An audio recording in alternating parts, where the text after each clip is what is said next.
శిరీష గారు, లక్ష్మి గారు, ప్రకాశం గారు, రామ్మోహన్ రావు గారు. थोड़ी देर में करता हूँ प्रोग्राम पे सर. రండి అక్కడికి వెళ్ళిపోదామ్మా, రండి వచ్చేసే.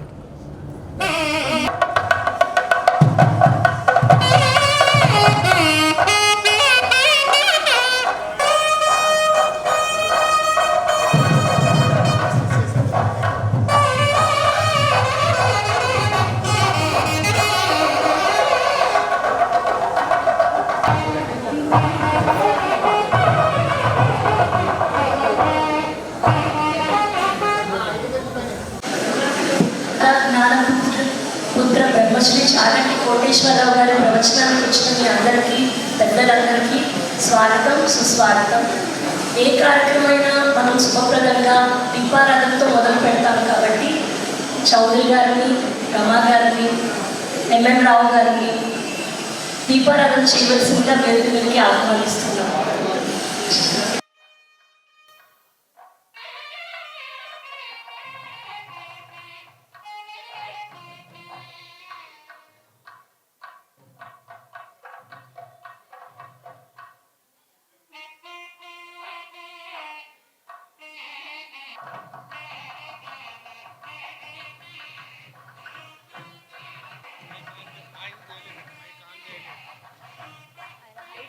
కోటేశ్వరరావు గురించి తెలిసిన కౌండిన్య గారు ఆయన గురించి ఒక 2 మాటలు మాట్లాడి ప్రవచనం మొదలు పెడదామండి.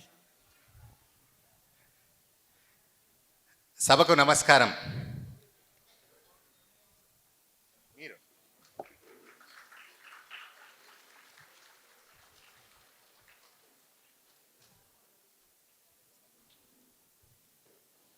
ప్రజ్ఞావంతులు, పండితోత్తములు, వేదమూర్తులు అయిన డాక్టర్ శ్రీ చాగంటి కోటేశ్వరరావు గారు మన మైహోం నవదీపకు విచ్చేసిన శుభ సందర్భంలో వారికి భక్తి ప్రపత్తులతో సాదర సవినయ ఆహ్వానం పలుకుతున్నాం. ఒక మహోన్నతమైన వ్యక్తి, శారదా జ్ఞానపుత్ర, ఉపన్యాస చక్రవర్తి బిరుదాంకితులైన శ్రీ చాగంటి కోటేశ్వరరావు గారి ప్రవచనములు ప్రత్యక్షంగా ఆస్వాదించే అవకాశం వారు ఇచ్చినందుకు మా మైహోం నవద్వీప వాస్తవ్యుల తరపున కృతజ్ఞతలు తెలుపుకుంటున్నాం. అనర్గళంగా, అలవోకగా, ఆసువుగా, అతి సులువుగా అందరినీ అలరించే విధంగా ఉండే వీరి ప్రవచనములు దేశ విదేశములలో ఉన్న తెలుగువారందరికీ మార్గదర్శకములు అవుతున్నాయి. కాలక్రమేణా నాగరికత ముసుగులో కప్పబడిన సాంప్రదాయ ఆచారాల వ్యవహారములు, రీతి రివాజులు గురించి, వాటి ఆవశ్యకతను గురించి వీరు చేసే ప్రవచనములు మనకే కాక భావి తరాల వారికి ఎంతో అవసరం. ఎవరి ఇంట్లో వారు ప్రార్థన, సాధన చేసుకుంటే మంచిదే, కానీ సదా నిష్ణతో, సరైన అవగాహనతో భక్తి మార్గంలో ప్రయాణించే భగవతానుగ్రహాన్ని పొందాలి అనుకున్న వారు శ్రీ చాగంటి కోటేశ్వరరావు గారి ప్రసంగాలు విని తీరాలి. సాక్షాత్తు సరస్వతీ పుత్రులైన వీరు పురాణాలు, వేదాలు, ఉపనిషత్తులను సామాన్యులకు సైతం అర్థమయ్యే రీతిలో విశదీకరిస్తూ తమ ప్రవచనముల ద్వారా భక్తి మార్గాన్ని చూపిస్తూ భక్తజనులకు అవ్యక్త అనుభూతిని కలిగించుతున్నారు. సర్వలాలిత్యం, ధారణ, జ్ఞాపక శక్తి, అసాధారణ ప్రతిభ వీరి పూర్వజన్మ సుకృతం అయితే స్వలాభం లేకుండా జ్ఞానామృతంని ఎంతోమందికి అందించాలన్న ఆయన ఈ జన్మలో చేస్తున్న తపస్సు. వీరి చేస్తున్న ఈ కృషికి శిరస్సు వంచి పాదాభివందనం చేస్తున్నాం. ఈ కలియుగంలో నవవిధ భక్త మార్గాల్లో భగవంతుని నిత్య సేవను అర్చన ద్వారా శాస్త్ర విధిని అనుసరించి ఎలా చెయ్యాలో శ్రీ కోటేశ్వరరావు గారు మాత్రమే మనము ఆచరణం చేసేలా చెప్పగలరు. మన అందరము శ్రద్ధాభక్తులతో విని ఈనాడు ధర్మాన్ని ఎల్లప్పుడూ అనుసరిద్దాం. ఇప్పుడు బ్రహ్మశ్రీ చాగంటి కోటేశ్వరరావు గారిని వారి ప్రవచనాన్ని వినిపించవలసిందిగా కోరుతున్నాం.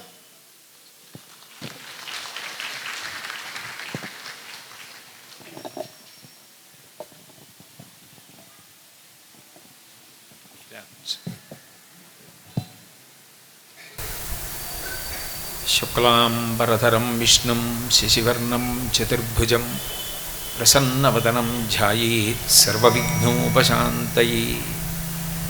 గురుర్బ్రహ్మా గురుర్విష్ణుః గురుర్దేవో మహేశ్వరః గురుః సాక్షాత్ పరం బ్రహ్మ తస్మై శ్రీ గురవై నమః. వ్యాసాయ విష్ణురూపాయ వ్యాసరూపాయ విష్ణవే నమో వై బ్రహ్మనిధయే వాసిష్ఠాయ నమో నమః. కూజంతం రామ రామీతి మధురం మధురాక్షరం ఆరుహ్య కవితాశాఖాం వందే వాల్మీకికోకిలం. శృతిస్మృతిపురాణానాం ఆలయం కరుణాలయం నమామి భగవత్పాదశంకరం లోకశంకరం. వాగద్ధావివ సంపృక్తౌ వాగద్ధ ప్రతిపత్తయే జగతః పితరౌ వందే పార్వతీ పరమేశ్వరౌ. సూక్తిం సమగ్రయతున స్వయమేవ లక్ష్మీ శ్రీరంగరాజమహిషీ మధురైకటాక్షైః వైదగ్ధ్యవర్ణగుణగుంభనగౌరవైర్యాం ఖండూలకర్ణకుహరాः కవయోధయంతి. హైమోధ్వపుండ్రమజహన్మకుటం సునాసం మందస్మితం మకరకుండలచారుగండం బింబాధరం బహుళదీర్ఘకృపాకటాక్షం శ్రీవేంకటేశముఖమాత్మని సన్నిధత్తాం. విమలపటి కమలకుటి పుస్తకరుద్రాక్షశస్తహస్తపుటి కామాక్షి పక్ష్మలాక్షి కలిత విపంచి విభాసి వైరించి. హరి ఓం. పరమేశ్వర స్వరూపైన సభకి నమస్కారం.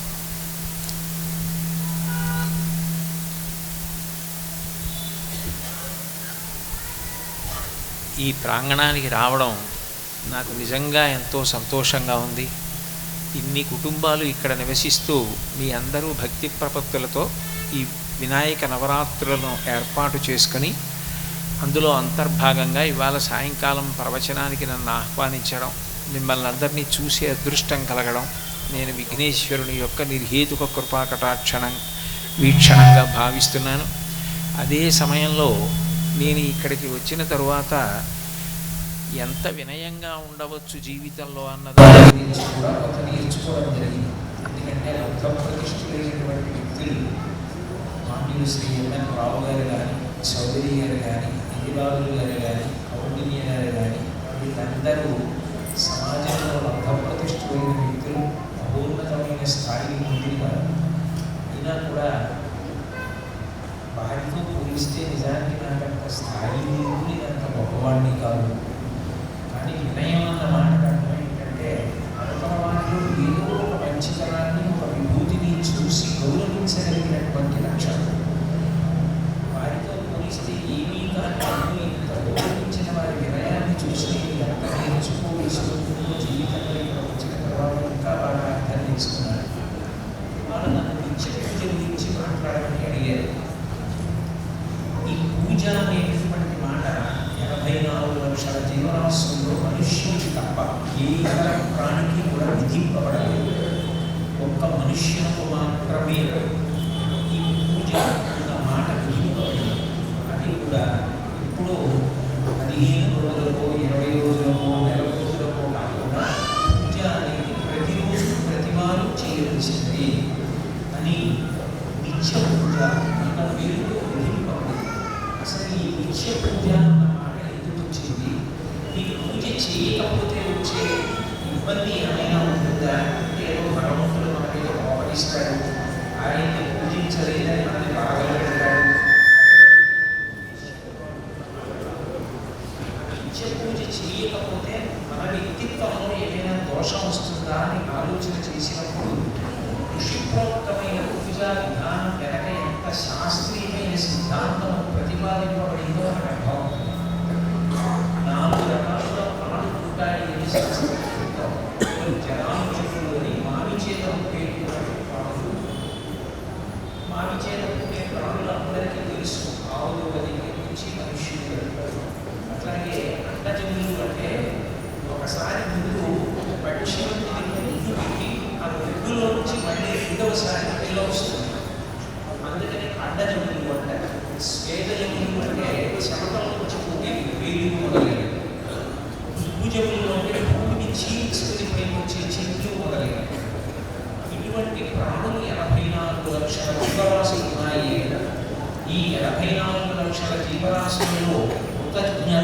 అన్న మాట ఒక్క మనిషికి మాత్రమే చెప్పబడింది.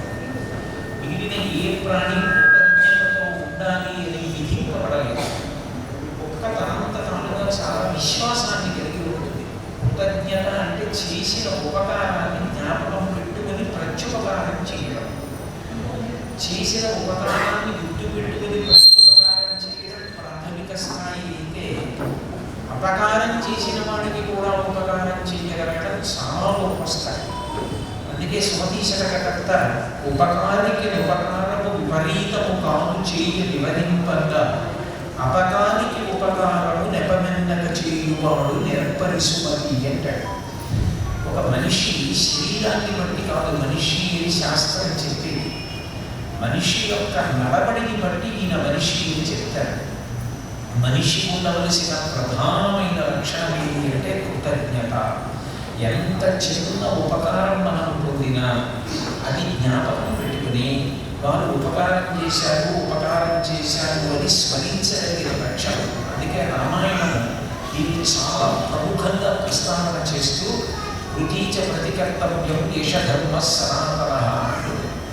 అసలు సనాతన ధర్మములకు ప్రాణప్రదమైన సిద్ధాంతం ఏంటి అంటే కృతజ్ఞత లక్షణం. ఆ కృతజ్ఞత ఒక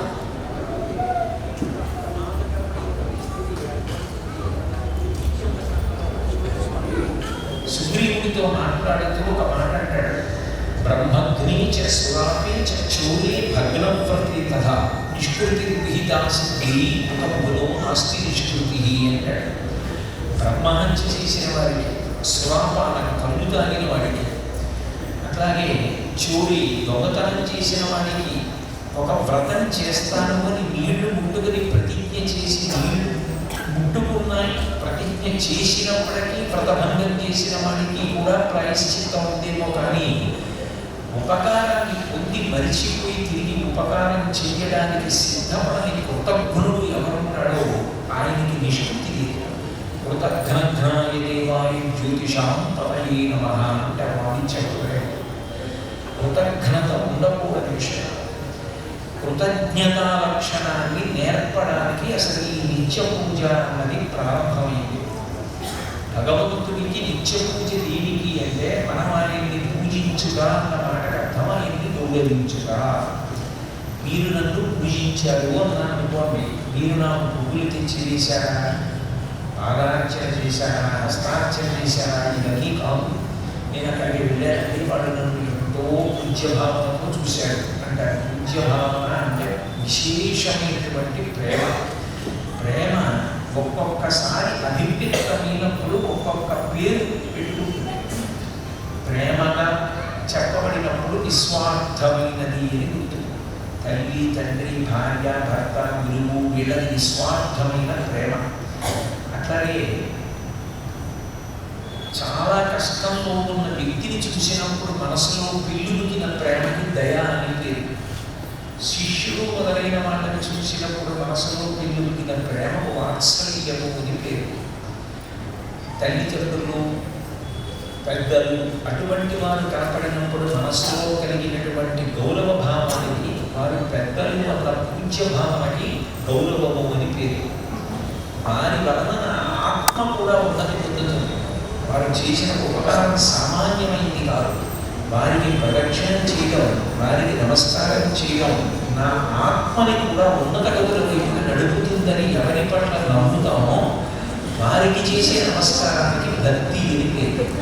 గురువు భక్తి, గురువు గారి ఎందు భక్తి చూపిస్తారు. ఎందుకంటే గురువు పరబ్రహ్మముతో సమానము. ఎందుకని గురుభక్తి, మాతృభక్తి, పితృభక్తి, దేశభక్తి. భక్తి అన్నమాట ఎక్కడ వాడినా జీవోద్ధరణకు సంబంధించినది అని గుర్తు. భగవంతుడి పట్ల మనం భక్తిని చూపించడానికి పాటించే విధి విధానాలకే పూజ అని పేరు. ఈ పూజ చేసేటప్పుడు తెల్లవారుజామున పూజ చేస్తారు. ఏదో ఒక సమయంలో పూజ చేయొచ్చు అని విధింపబడలేదు. పూజ అన్నది ఉదయం లేవగానే పూజ చేయాలి.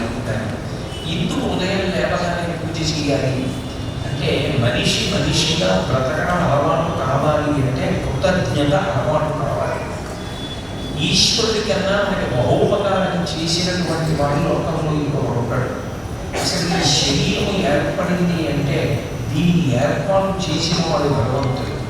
మనుష్య ప్రాణిగా పుట్టకపోతే అసలు ఈ విషయాలు వినడానికి కానీ, శాస్త్రం పట్ల గౌరవాన్ని పెంచుకోవడానికి కానీ, ఇక మళ్ళీ జన్మ లేకుండా జ్ఞానం పొందడానికి కావలసిన వైదిక కర్మలు అనుష్ఠించడానికి అధికారాన్ని కానీ పొందే అవకాశం లేదు. అటువంటి మనుష్య శరీరాన్ని భగవంతుడు ఇచ్చాడు. ఇది కేవలం పైకి కనపడుతున్నంత తేలిక విషయం కాదు అన్నది భాగవతం. ఒక పరమాత్మ సుఖదుఖములనేటటువంటి 2 ఫలములు అనుభవింపచేయడం కోసం సప్తరజస్తమో గుణాలన్న 3 గుణాలతో ధర్మార్థ కామమోక్షములన్న 4 పురుషార్థముల కొరకు శబ్దస్పర్శన స్వరూప గంధములనేటటువంటి పంచకర్మాత్మలతో పంచ జ్ఞానేంద్రియములు మనస్సు ఆనికి సంఘాతగా చర్మము, రక్తము, మాంసము, కొవ్వు, అస్థి, శుక్ల, మేధానపడేటటువంటి 7 పొరలు కల్పించి దీనికి 2 కాళ్ళు, 2 చేతులు, 4, 5 శిరస్సు, 6 కంఠము, 7 హృదయము, 8 ఉదరము అనబడేటటువంటి 8 అవయవాలతో 9 రంధ్రములు కలిగిన తోలు తిత్తి, 2 ముక్కు కన్నాలు, 2 కళ్ళ కన్నాలు, 2 చెవులు, 6, నోరు 7, మలద్వారం 8, మూత్రద్వారం 9, 9 రంధ్రములు కలిగిన తోలు తిత్తిలో తన ఆజ్ఞ అంగే వరకు వాయువు బయటికి వెళ్లకుండా ప్రాణ అపాన జ్ఞాన ఉదాన సమాన నాగ పూర్వ తోర ధనంజయ దేవదత్తములనబడేటటువంటి 10 వాయువులను ఊహించి నిలబెట్టిన వాడు ఆయన ఆజ్ఞ అయ్యే వరకు ఆ ఊపిరి ఆగడానికి వీలు. ఆయన ఆజ్ఞ అయిపోయిన తర్వాత 1,000,000 మంది వైద్యులు కూడి వచ్చిన కానీ మరణమయ్యే వ్యాధి మాన్పలేదు.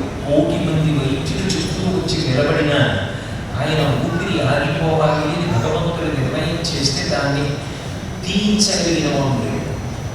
అతని ఊపిరి ఉండాలి, బ్రతకాలి అని భగవంతుడు నిర్ణయం చేస్తే మృత్యుదేవతలోకి 2 కోరలు చిక్కి బ్రతికినంత వేళ బ్రతుకోవచ్చు. మృత్యుదేవత 2 కోరలలో చిక్కి కూడా బ్రతకవచ్చు. అది ఆయన ఆజ్ఞ మీద ఆధారపడి ఉంటుంది. అటువంటి భగవంతుడు ఇంత గొప్ప శరీరాన్ని ఏర్పాటు చేశాడు. ఇంత గొప్ప శరీరాన్ని ఆయన ఇచ్చాడు. ఇందులో ఇంద్రియములను ఇచ్చి నువ్వు ఈ లోకంలో ఉన్నటువంటి సుఖములను అనుభవించు అన్నాడు. అందులో ప్రధానంగా జ్ఞానేంద్రియములు అంటాడు. కళ్ళు, ముక్కు, చెవులు, నాలుక, చర్మం, ఈ 5టిని జ్ఞానేంద్రియములు అంటాడు. నిజానికి మనం ఎన్ని కోట్ల సుఖాలు అనుభవించినా, ఎన్ని కోట్ల దుఃఖాలు అనుభవించినా అన్ని సుఖాలు, అన్ని దుఃఖాలు ఈ 5 ఇంద్రియముల మీదనే ఆధారపడి ఉంటాయి. ఈ 5 ఇంద్రియములను ఇచ్చిన వాడు భగవంతుడు ఒక్కడే. లోకంలో ఎన్నో కొత్త కొత్త విషయాలు కనిపెడుతున్నారు, మంచిదే. కానీ కంటిని కనిపెట్టిన వాడు ఇప్పటివరకు లేడు. చనిపోయే ముందు వీరునామా రాసి తన కంటిని తన శరీరం పడిపోగానే సాధ్యమైనంత వేగంగా కనుగుడ్లు తొలగించి దాచి వేరొకరికి పెట్టమని ఇవ్వగలడేమో తప్ప కొట్టకుండా కంటిని తయారు చేసి ఇచ్చి ఎవరికో పెట్టడం మాత్రం ఇప్పటివరకు లేదు.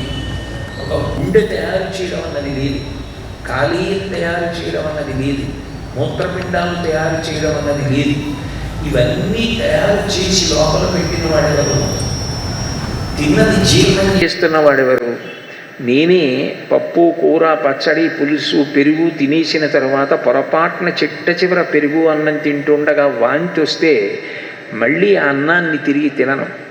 కానీ లోపలికి వెళ్ళిపోయిన ఇన్ని పదార్థములు కలిసిపోతే అహం వైశ్వానరో భూత్వా ప్రాణినాం దేహమాశ్రిత ప్రాణాపాన సమాయుక్తం పచాన్యన్నం చతుర్విధం అని దాన్ని జీర్ణం చేస్తున్న వాడెవరు?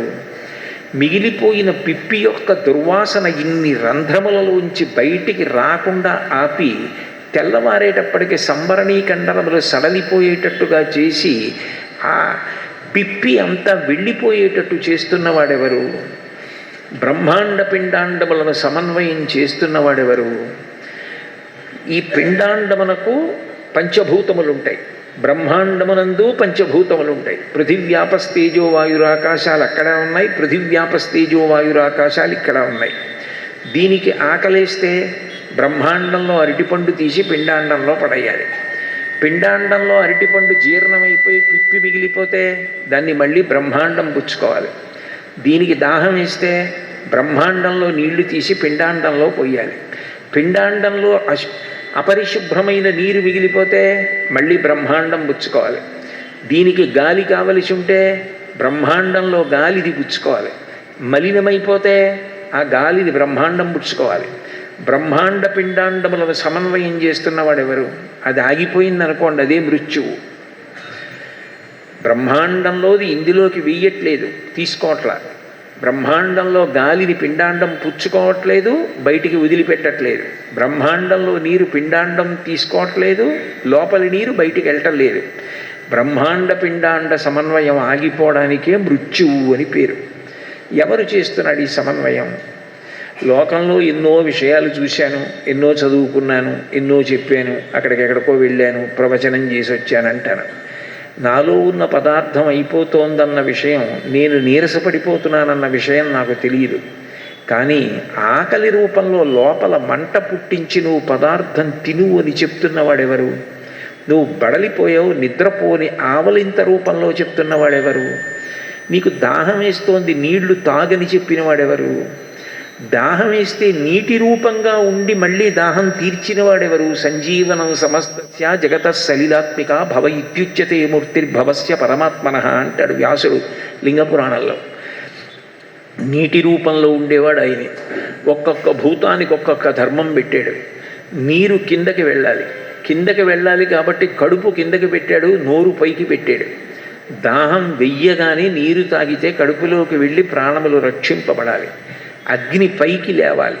అగ్ని పైకి లేవలేదనుకోండి, వంట ఎలా జరుగుతుంది, యజ్ఞం ఎలా జరుగుతుంది, పితృకార్యం ఎలా జరుగుతుంది? అగ్ని పైకి లేవాలని, నీరు కిందకెళ్ళాలని నియమం పెట్టి దానికి అనుగుణంగా శరీర నిర్మాణం చేసిన వాడెవరు? ఎవరో ఉన్నాడు. ఎవరో లేకుండా ఇది జరగదు. ఈ వేదిక ఉంది అంటే దీన్ని వేసిన వారు ఎవరో ఉన్నారు. ఇక్కడ ఈ పరికరం ఉంది అంటే దీన్ని పెట్టిన వారు ఎవరో ఉన్నారు. నాకు ఈ పూలదండ వేశారు అంటే ఈ పూలదండ తయారు చేసిన వారు ఎవరో ఉన్నారు. నిన్న సువాసన లేని పసరిక మొగ్గలో విరిసి అది పువ్వు అయ్యేటప్పటికీ సువాసన వచ్చిందంటే దాన్ని అట్లా చేస్తున్నవాడు ఎవరో ఉన్నాడు. ఒక వేదికని చూసి వేదికని నిర్మాణం చేసిన వాడు కంటితో చూడబడకపోయినా ఉన్నాడని నిర్ణయించుకున్నట్లే ఈ కంటితో చూడకపోయినా ఇవన్నీ జరగడానికి కారణమైన వాడున్నాడని నమ్మడానికే శ్రద్ధ అని పిలుస్తాడు. అందుకే శంకరాచార్యులు వారు శ్రద్ధ అన్న మాటకి వ్యాఖ్యానం చేస్తూ శాస్త్రస్య గురువాక్యస్య సత్యబుద్ధ్యావధారణ సా శ్రద్ధ కవితా సిద్ధి యయా వస్తూపలభ్యతే అంటారు. గురువుగారు చెప్పిన మాట, శాస్త్రము చెప్పిన మాట సత్యము అని ఎవడు నమ్మాడో వాడు శ్రద్ధ కలిగిన వాడు అంటారు. శ్రద్ధావాన్ లభతే జ్ఞానం తత్పర సంయతీంద్రియ జ్ఞానం లబ్ధ్వా పరాం శాంతిం మచరేణ అధిగచ్చతి అంటాడు గీతాచార్యుడు. అటువంటి శ్రద్ధ చేత భగవంతుడు తెలియబడుతూ ఉంటాడు. అటువంటి ఉపాసన చేత ఆయన తెలియబడతాడు. అంతటా ఉన్నవాడే కానీ మాకెందుకు కనపడడండి అంటే, నెయ్యి ఎక్కడుంది? పాలల్లోనే ఉంది. పాలల్లోనే ఉన్న నెయ్యి నాకు ఎందుకు కనపడదు? ఆ పాలు పితకాలి, తీసుకురావాలి, పొయ్యి మీద పెట్టాలి, సన్నని సెగ మీద కాచాలి, పొంగిపోకుండా చూసుకోవాలి, అగ్నిహోత్రాన్ని నిధనం చెయ్యాలి, గోరువెచ్చగా అయిన తర్వాత కొద్దిగా పెరుగు వేసి తోడు పెట్టాలి, ఆ తర్వాత ఆ పాలు కదపకూడదు, కొన్ని గంటలైన తర్వాత తోడుకోవాలి, అందులోకి కవ్వం దింపాలి, తాడు కట్టాలి, చిలకాలి, వెన్న పడాలి, పైకి తీయాలి, గిన్నెలో పెట్టాలి, మళ్ళీ అగ్నిహోత్రం మీద ఉడికించాలి, అది కరగాలి, నెయ్యి రావాలి. ఎక్కడి నుంచి వచ్చింది నెయ్యి? పాలలోంచే వచ్చింది. మరి ఎందుకు కనపడలా పాలలో ఉన్నది? మనం తింటున్న నెయ్యి పాలలో ఉన్నది. ఇంత సాధన చేస్తే తప్ప పైకి రానిది. అంతటా ఉన్న భగవంతుడు సాధన లేకుండా ఒక రూపంతో కనపడమంటే ఎట్లా కనపడతాడు? వేదాహమేతం పురుషం మహాంతం ఆదిత్యవర్ణం తమసస్తుపారే సర్వాణి రూపాణి విచిత్య ధీర. వేదం ఆయన అంతటా ఉన్నాడు, అన్ని రూపాలలో ఉన్నాడు. లోకమునందే లోకేశ్వరుడు ఉన్నాడు, విశ్వమునందే విశ్వనాథుడు ఉన్నాడు. ఆ ఉన్నవాడు ఒక రూపంతో కనపడడానికి పరమ భాగవతోత్తములైన వాళ్ళు నువ్వు ఈ రూపంగా కనపడమని ప్రార్థన చేస్తే ఆ ప్రేమకు లొంగి ఒక రూపాన్ని తీసుకున్నాడు తప్ప నిజానికి ఆయనకంటూ ఒక రూపం లేదు. అజాయమానో బహుధా విజాయతే అంటుంది వేదం. ఒక రూపం లేనివాడు అనేక రూపములు పొందాడు. పరిత్రాణాయ సాధూనాం వినాశాయ చ దుష్కృతాం ధర్మ సంస్థాపనార్థాయ సంభవామి యుగే యుగే అన్నాడు. నేను నిజానికి ఒక రూపం ఎందుకు తీసుకుంటాను అంటే మొట్టమొదటి కారణం పరిత్రాణాయ సాధూనాం, పరమ భాగవతోత్తములైన వాళ్ళ మాట నిలబెట్టడానికి. వాళ్ళు కోరుకున్నారు కాబట్టి ఒక రూపం తీసుకున్నాను, లేకపోతే నాకు రూపంతో అవసరం లేదు. నేను అంతటా నిండి ఉన్నాను. ఇందుగలడందులేడిని సందేహము వలదు చక్రి సర్వోపగతుండెందెందు వెదకి చూచిన అందందే కలడు దానవగ్రణి వింటే అంటాడు ప్రహ్లాదుడు. ఆయన లేనిది లేదు. ఆయన దృశ్యతే శ్రూయతే పివా, కనపడే దాంట్లో వినపడే దాంట్లో అంతటా వ్యాపించి ఉంది పరబ్రహ్మం, పాలయందు నెయ్యి ఉన్నట్లు. అటువంటి పరబ్రహ్మాన్ని దర్శించాలి అంటే ఆ భక్తి కలిగిన వాడి మాట నిలబెట్టడానికి ఒక రూపాన్ని పొంది కిందకు వస్తాడు. తార అంటే భూమి కన్నా కోట్ల రెట్లు పెద్దది, కానీ కంటితో చూస్తే మిణుకు మిణుకుమంటూ చిన్నదిగా కనపడుతుంది. అది నిజంగా కిందకు వచ్చిందనుకోండి ఈ భూమిని కప్పేస్తుంది, అన్ని రెట్లు పెద్దది. అవతార కిందకొస్తే అవతార. అప్పుడు దాని యథార్థ రూపాన్ని మనం చూడలేం కాబట్టి అన్ని కోట్ల రెట్ల పెద్దది భూమి మీదకి దిగితే మనం ఎలా చూడగలం? అందుకని అది ఒక రూపం తీసుకుని ఈ మాంసచిక్షువు చేత చూడడానికి వీలుగా దిగి రావాలి కరచరణాదులతో, అప్పుడు చూడగలం దాన్ని. అవతారముగా వచ్చాడు అంటే అంతటా వ్యాపించిన వాడు ఒక రూపమును పొంది కరచరణాదులతో కిందకి దిగి వచ్చాడు. అట్లా ఎన్నోసార్లు వచ్చాడు. వేదోద్ధారణ మందరాభరణ పృథ్వీ ధర్మ నిర్మాణ ప్రహ్లాదత్రాణ బలిప్రతారణ నృపాహంకార నిర్వాపణ వైదేహీరమణ ధనంజయ జయ వ్యాపార పారీణ చోణీ దివ్యత్కరుణ తమోహరణ తండ్రి వెంకటేశ ప్రభో అంటారు. ఎన్నోసార్లు కిందకి దిగి వచ్చాడు. ఆ వచ్చినవన్నీ అవతారములు, అవన్నీ ఆయన రూపములు. అంతేగాని ఆ నామానికి రూపానికి కట్టుబడరు. ఆ పేరు దగ్గర ఏం ఉండదు, తత్వం ఉంటుంది. అలా అయితే శుక్లాంబరధరం విష్ణుం శశివర్ణం చతుర్భుజం ప్రసన్నవదనం ధ్యాయేత్ సర్వవిఘ్నోపశాంతయే అంటున్నారు. అంటే విష్ణుం అన్నారు కదండి, వినాయకుడికి విష్ణుం అన్న పేరు ఎలా అన్వయం అవుతుంది అంటే అది పేరు కాదు. విష్ణువు అంటే వ్యాపకత్వం. విఘ్నేశ్వరుణ్ణి పరబ్రహ్మంగా చెప్పింది వేదం. గణానాం త్వా గణపతికిం హవామహే కవిం కవీణాం అంది. కవిం కవీణాం అంటే సృష్టికర్తలకు సృష్టికర్తవి నువ్వంది. ఆయన్ని సాక్షాత్తు పరబ్రహ్మంగా కీర్తించింది. అందుకని వ్యాపకత్వంతో ఉన్నవాడు. పరమశివుడి గురించి చెప్పారనుకోండి, ఆ పాతాళ నభస్థలంత భువన బ్రహ్మాండమా విస్ఫుర జ్యోతిస్ఫాటికలింగమౌళి విలసత్పూర్ణేందువాంతామృతై హస్తోకాప్లుతమేకమీశమనిశం రుద్రాను వాకాన్ జపం ధ్యాయే దీప్సిత సిద్ధయే ధ్రువపదం విప్రోభిషించేచ్చివం బ్రహ్మాండ వ్యాప్తదేహాభసిత హిమరుచాభాసమానాభుజంగై కంఠే కాళాః కపర్దాః కలితశశికళాశ్చండ కోదండహస్తాః త్రిక్షారుద్రాక్షమాలా సులలిత వపుషస్యాంభవామూర్తిభేదాః రుద్రాశ్రీ రుద్రసూక్త ప్రకటిత విభవాన ప్రయచ్చస్తు సౌఖ్యం అంది. బ్రహ్మాండ వ్యాప్తదేహ, అంతటా నిండిపోయాడు శివుడంది. ఆ తత్వం తెలియకపోతే పేర్ల కోసం గొడవలు, తత్వం తెలిస్తే పేర్లతో గొడవే లేదు. ఉన్నది ఆ పరబ్రహ్మమే అనేక రూపాలతో కనపడుతోంది. నన్ను కోటేశ్వరరావు గారు అంటారు కొంతమంది, గురువు గారు అంటారు కొంతమంది, మా శిష్యుడు అంటారు గురువు గారు, మా అబ్బాయి అంటారు మా అమ్మగారు, ఉరే అంటాడు నా స్నేహితుడు ఎవరో నాతో కలిసి చదువుకున్నవాడు. ఎంతమంది ఎన్ని రకాలుగా పిలిచినా పిలుస్తున్నది మాత్రం నన్నే. ఏకస్త్వమేవ బహుదా భవభాసిలోకే నిశంకధీర్ వృషభకేతన మల్లినాథ శ్రీభ్రామరీ ప్రియ సుఖాశ్రయ లోకనాథ శ్రీ మల్లికార్జున విభో తవ సుప్రభాతం అంటారు మల్లికార్జున సుప్రభాతంలో. ఆ ఉన్న ఒక్క పదార్థమే ఇన్నిగా ప్రకాశిస్తోంది. అటువంటి పరబ్రహ్మము నిజానికి ఇవన్నీ చేస్తోంది. ఆయన నా కంటికి కనపడకపోవచ్చు, కానీ ఆయన ఉన్నాడు కాబట్టి తిన్నది జీర్ణం చేస్తున్నాడు. ఉన్నాడు కాబట్టి రాత్రి నిద్రాకాలిక సుఖాన్ని ఇస్తున్నాడు. ఆ నిద్ర కష్టమైందనుకోండి, పడుకోవడానికి భయపడిపోతాం, కానీ నిద్ర సుఖం. గాఢ నిద్ర పట్టేసి పొద్దున్న లేచాడనుకోండి, ఏమంటే రాత్రి బాగా నిద్ర పట్టిందా అని అడిగారు అనుకోండి, అబ్బా ఎంత హాయిగా నిద్ర పట్టేసిందోనండి అంటాడు. అంటే నిద్ర సుఖం. నిద్రాకాలిక సుఖాన్ని ఇచ్చి ఆ సుఖంలో శరీరానికి కలిగిన బడలికనంతటినీ తీసేస్తున్నాడు, మనసుకి కలిగిన ఖేదాన్నంతటినీ తీస్తున్నాడు. లేకపోతే ఏదో వినకూడని వార్త విన్నాడు, మనసు ఖేదం పొందింది, కానీ ఆ మనసు అలా కుందిపోతే ప్రమాదం. అందుకని దానికి బడలిక తీర్చాడు నిద్ర సుఖం అన్న పరిస్థితిని కల్పించి. ఇవన్నీ చేస్తున్నవాడు ఈశ్వరుడు. పూజ అన్న విషయంలో ప్రధానంగా జ్ఞాపకం పెట్టుకోవలసిన మౌలికమైన సిద్ధాంతం, మీ అందరూ బాగా విద్యావంతులు, సమున్నతమైన స్థానములు చేసినవారు కాబట్టి నేను పెద్ద వివరణ మీకు చెయ్యక్కర్లేదు. అసలు నిజానికి చెప్పవలసిన అవసరం కూడా దీనికి అంటే నన్ను నేను తరింపజేసుకోవడానికి తప్ప మీకు చెప్పాలని చెప్పడం కాదు, మీరు తెలియని వారు కాదు. ఈశ్వరుడు కొన్ని కోట్ల సుఖములకు కారణాన్ని 5 ఇంద్రియములతో కల్పిస్తాడు. కన్ను, చెవి, ముక్కు, నాలుక, చర్మము.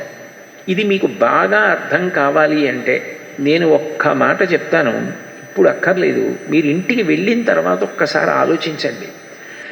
భగవంతుడు ఏదైనా ఒక తిథిని నిర్ణయం చేసి ఫలానా తిథి నాడు, ఫలానా తేదీ నాడు ఉదయం 10 గంటల నుంచి 11 గంటల వరకు మనుష్య ప్రాణులందరికీ కూడా వాళ్ళకు ఉండే 5 జ్ఞానేంద్రియములు అట్లాగే ఉంటాయి.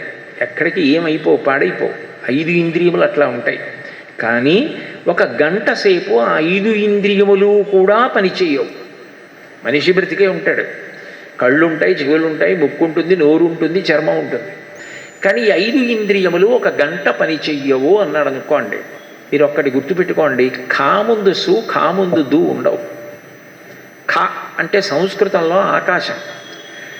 అది మీకు బాగున్నట్టు అనిపిస్తే సు, మీకు బాగుండనట్టు అనిపిస్తే దు. మీకు అనిపించింది కానీ అది మాత్రం ఎప్పుడూ ఒకేలా ఉంటుంది. ఎందుకనంటే ఆకాశం మబ్బట్టిందనుకోండి, ప్రవచనం బయట పెట్టుకున్న వాడికి బాధ, నీళ్లు లేక బాధపడుతున్న వాడికి సు, ప్రవచనం బయట పెట్టిన వాడికి దు. ఖా రెండిటితో సంబంధం లేదు, అలాగే ఉంటుంది. వాడు బాధపడ్డాడని లేదు, వీడు సంతోషించాడని లేదు, తన పని తాను చేసుకుపోతుంటుంది. అందుకే అది పరబ్రహ్మస్వరూపం. సృష్టి అంతా అక్కడి నుంచి వచ్చింది. ఆకాశాద్ వాయురగ్ని అని సృష్టి రావడానికి కారణం అది. ఆకాశమే పరబ్రహ్మం. ఇప్పుడు ఒక్కటి ఆలోచించండి, 1 గంట సేపు ఈ 5 పని చెయ్యవు అన్నాడు పరమేశ్వరుడు. కంటి ముందు సాక్షాత్తు వెంకటేశ్వర స్వామి వారు వచ్చి ఎదురుగుండా ప్రత్యక్షమయ్యారు. ఏమైనా కనపడుతుందా? సంతోషించడానికి ఏమైనా ఉందా? సుఖము లేదు. కంటి ముందు పెద్ద బ్రహ్మరాక్షసుడు వచ్చి నించున్నాడు. భయం ఏమింది? కనపడితే కదా. దుఃఖం లేదు, చెవులకు వినపడదు. ఎవరో గొప్ప వ్యక్తి వచ్చి ఒక వైణికుడు వీణ వాయించాడు, వినపడదు కదా. ఏ సుఖం లేదు. పిడుగు పడింది దగ్గరలో, ఏమైనా భయం ఉందా? వినపడదు. మల్లెపూల చెండు తెచ్చి ముక్కు దగ్గర పెట్టారు, వాసన చెప్పదుగా, సుఖం లేదు. కుక్క కళేబరాన్ని తీసుకొచ్చి ఎదురుగుండా పెట్టారు, తెలియదుగా, దుఃఖం లేదు. నాలుక మీద నిప్పు కణిక పెట్టారు, దుఃఖం లేదు. తిరుపతి లడ్డూ పెట్టారు, సుఖం లేదు. చర్మం మీద చందనాన్ని నలదారు, సుఖం లేదు, తెలియదు స్పర్శ. చర్మం మీద కత్తితో కోశారు, దుఃఖం లేదు. ఎందుకనంటే స్పర్శ లేదు. అంటే ఇప్పుడు దాని వలన అర్థమవుతున్నది ఏంటి? ఈ 5 ఇంద్రియములను ఆపేస్తే సుఖ దుఃఖములన్నవి లేవు. ఇప్పుడు ఒక రోజు మొత్తం మీద అనుభవిస్తున్న కొన్ని కోట్ల సుఖ దుఃఖములకు కారణము ఈ 5 జ్ఞానేంద్రియములే. అవి ఇచ్చిన వాడెవరు?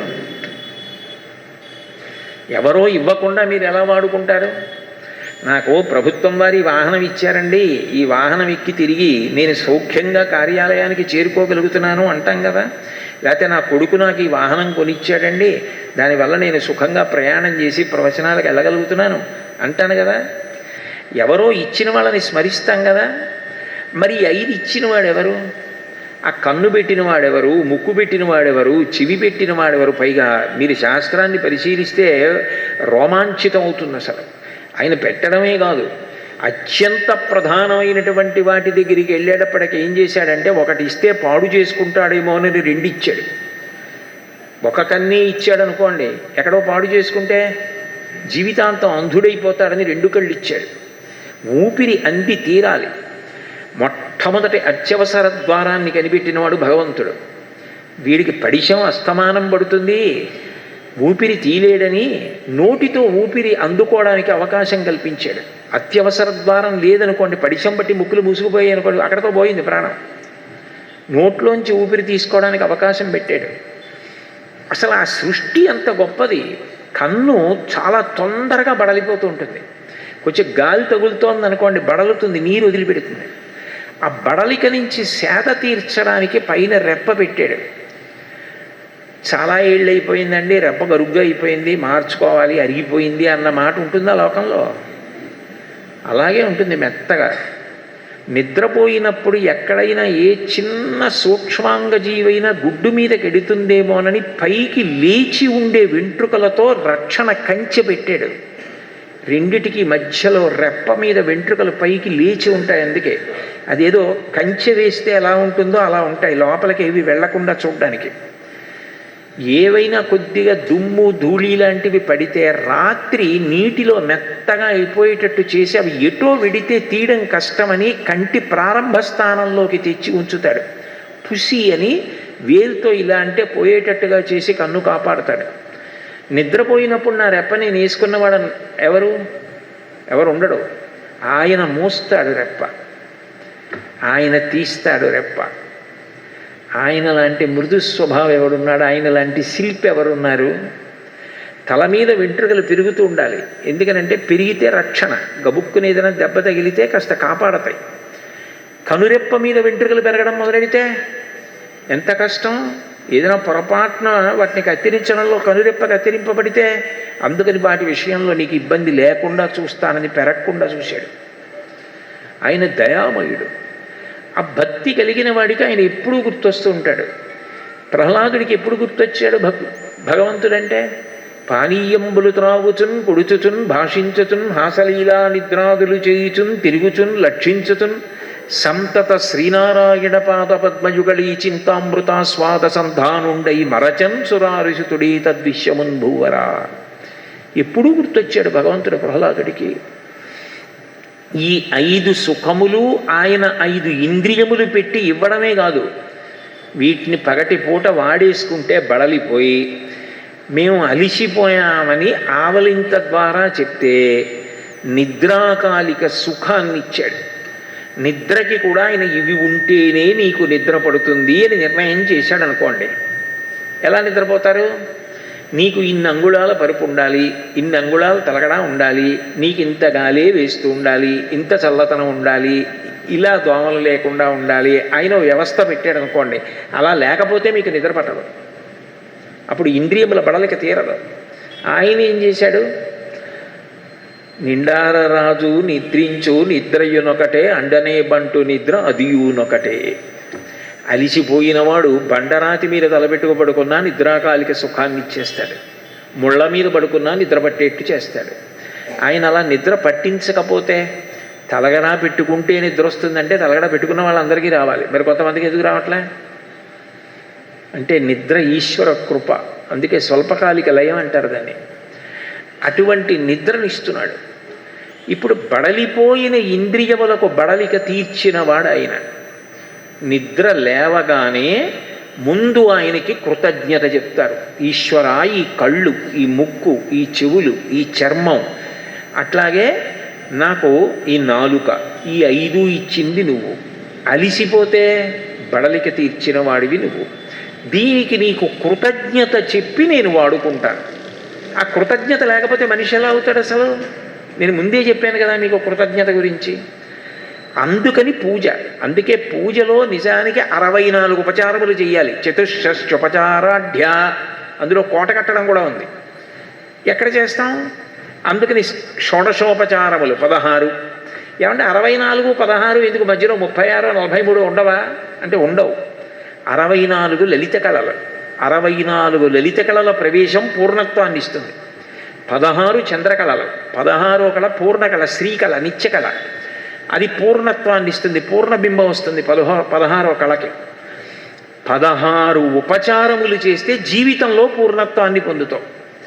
16 చెయ్యలేకపోతున్నానండి అంటే కృతజ్ఞుడవైపోకుండా ఉండడానికి పంచోపచారాలు చెయ్యాలి. అందుకని పంచసంఖ్యోపచారిణి అంటుంది లలితా సహస్రం. 5 ఉపచారములు చేసి తీరాలి. గంధ పుష్ప ధూప దీప నైవేద్యములు ఇవి లేకుండా ఉండకూడదు ఇల్లు.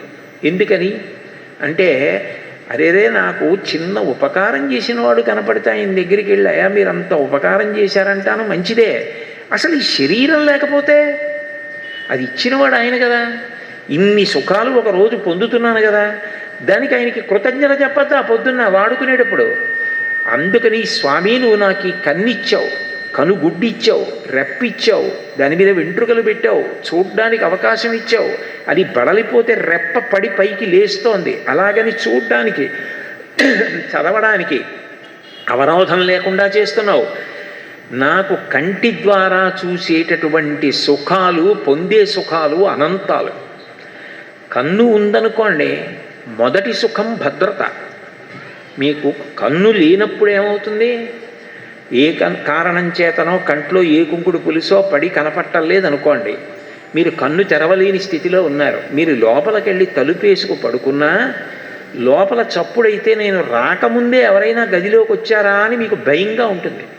మీరు చూడగలిగితే మీరు ఇల్లు గదంతా ఓసారి చూసేసుకున్న తర్వాత తలుపేసుకు మీరు పడుకున్నారనుకోండి, ఎక్కడైనా చప్పుడైనా ఎక్కడో బయట చప్పుడు అవుతోందంటారు. మీరు కళ్ళు తెరిచి దీపం వెలిగించుకుని చూడగానే మీకు ధైర్యం వస్తుంది. అసలు చూడడం ఎంత ధైర్యం, ఎంత భద్రత, ఎవరిచ్చారా కన్ను? మనం ఏమి ఇచ్చామని ఇచ్చాడు?